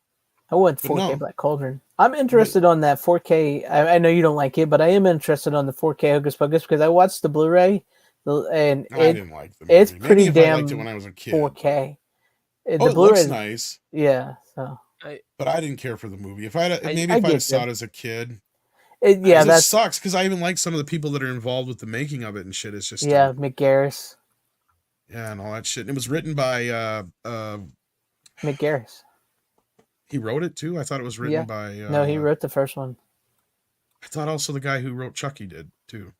Tom Holland? No, the other guy. Don Mancini. Don Mancini? I thought he was involved in it too. Are we talking about Hocus Pocus, right? Yeah. I never saw Hocus Pocus because I know let me look here. That's what I'm checking too. Because I know Mick Garris wrote it. I thought he directed it, but I don't think he wrote it. You could be right. Director was Kenny Ortega. Okay.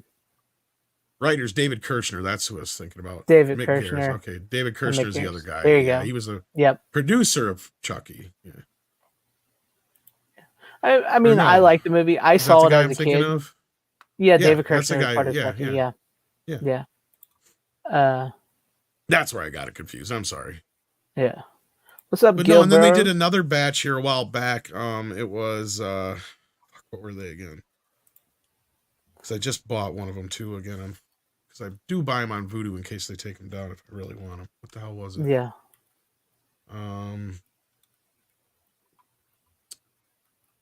Look here. Sorry, my bad. That's okay. But I didn't know they had Black Cauldron on 4K. Like I said, I gave up Disney. Oh, Muppet Christmas Carol just came out for sale on 4K. That's right. On so digital? maybe that one will come out next year on Blu-ray 4K. You know, I have it on Blu-ray. You know, technically, I think I have the last Blu-ray too. Yeah. It's funny, like technically, I think the last like Disney movie I think I bought on 4K was Heat. Like technically, it's owned by Disney. I got Little Mermaid when they had a sale on it not too long ago, or was it last Black Friday already? See, I don't really care much about the Disney princess stuff. There's a few of them I like, but I like more of the classic animated films. Once you get past the point, I don't give a shit. But you know, it's always funny loved Aladdin and Lion King, and believe it or not, Beauty and the Beast. Well, those are. I didn't care about Beauty and the Beast, but Aladdin and Lion King are great. And I actually kind of like Mulan. 101 Dalmatians. I like those, like the Black Cauldron. I love the Black Cauldron. I kind of like Mulan because it was more. It just felt different. Oh, you know, Sword in the Stone. Love that one. Oh yeah, that is a good one actually. See, now that's one I think that is on 4K on Disney Plus. Really? I have the Blu-ray of that one. I just never. Yeah. Sword in the Stone. I just so. No, because I watched Willow for the first time because it was on Disney Plus. I watched it when the new series came out. And it's in 4K on Disney Plus. Yeah, it says 4K Ultra HD, and those fuckers. He is Warner's, or it was, but now it's 20th Century Fox. What? When at the time of its release, it was Warner Brothers. Yeah, it's because it was a co Fox and Warner released, and then Fox I think got the distribution on video rights, if I'm not mistaken. But I think it was released originally by Warner on video too, which is weird. But yeah. Yeah, I know. Which is weird, but yeah, I watched Willow for the first time recently. I actually liked it a lot more than I thought. This original's good. It does suck that Disney owns Willow now, so that really does suck, especially with what they did to it. Yeah, I know. I mean, I didn't think I didn't think I'd like it very much because I'm like older now. I always thought I'd like it more when I was younger, and I feel like I would have. Um, but no, I actually liked it. And plus I'm a huge Val Kilmer fan, so. Yeah, then you ain't gonna like the series what they did with him. Oh, I From know. what I've heard. I know. I've heard people talk about it. They made him a deadbeat.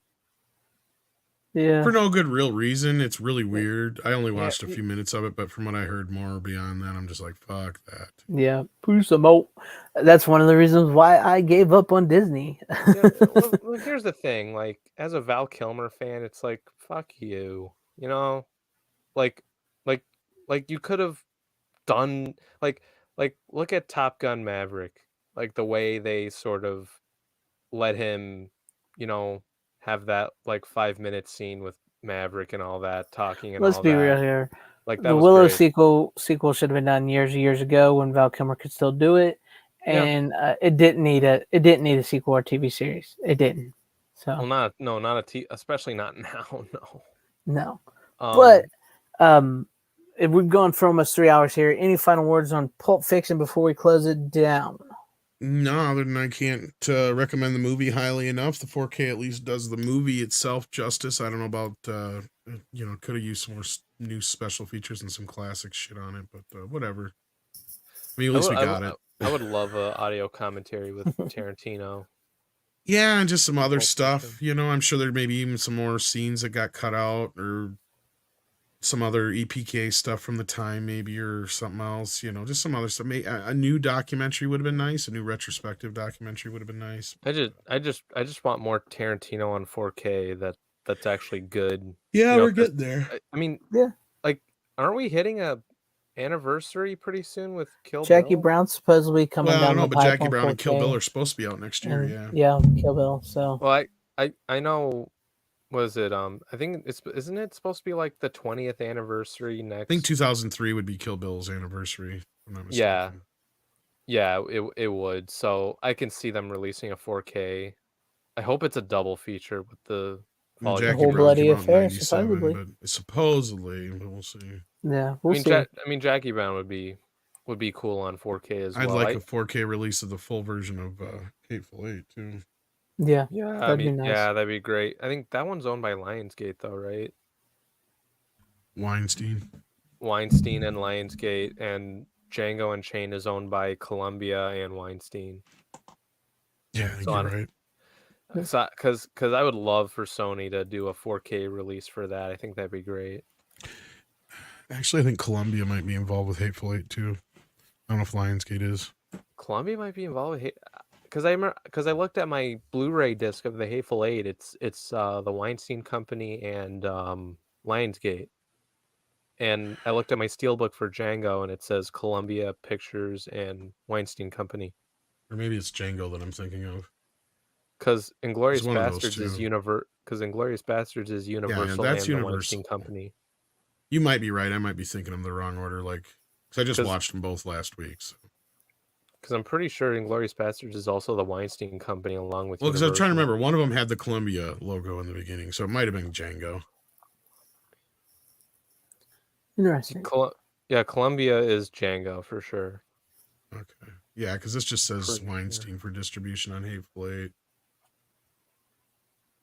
Yeah, but I think that one. Which one came first? I thought Django came first. Django came first, and then it was Hateful Eight. Oh, yeah. Weird. Are you sure? Yeah, I'm pretty sure. Yeah, Inglourious. Yeah, distributed by Columbia and Weinstein Sony on Django. You're right. You're right. That's weird because then he bopped out and then bopped back. So okay. Yeah. Interesting. But with all that being said, thank you, Runner. Thank you, Tom, for being here as always. Great picks tonight. I enjoyed everybody's picks tonight. It was some good ones, some interesting, and spurred a lot of conversation. This was 1 week we actually had less picks than we've been having, and we still managed to go 3 hours. So that's always fun. Some great conversation to be had. Thank you to everybody that was watching. Thank you to everybody in the chat. Go out, buy you some physical media, pick you up anything that you like that you saw here. And as always, you don't have to go home but you can't stay here. How you doing? Bitches leave. Bitches leave.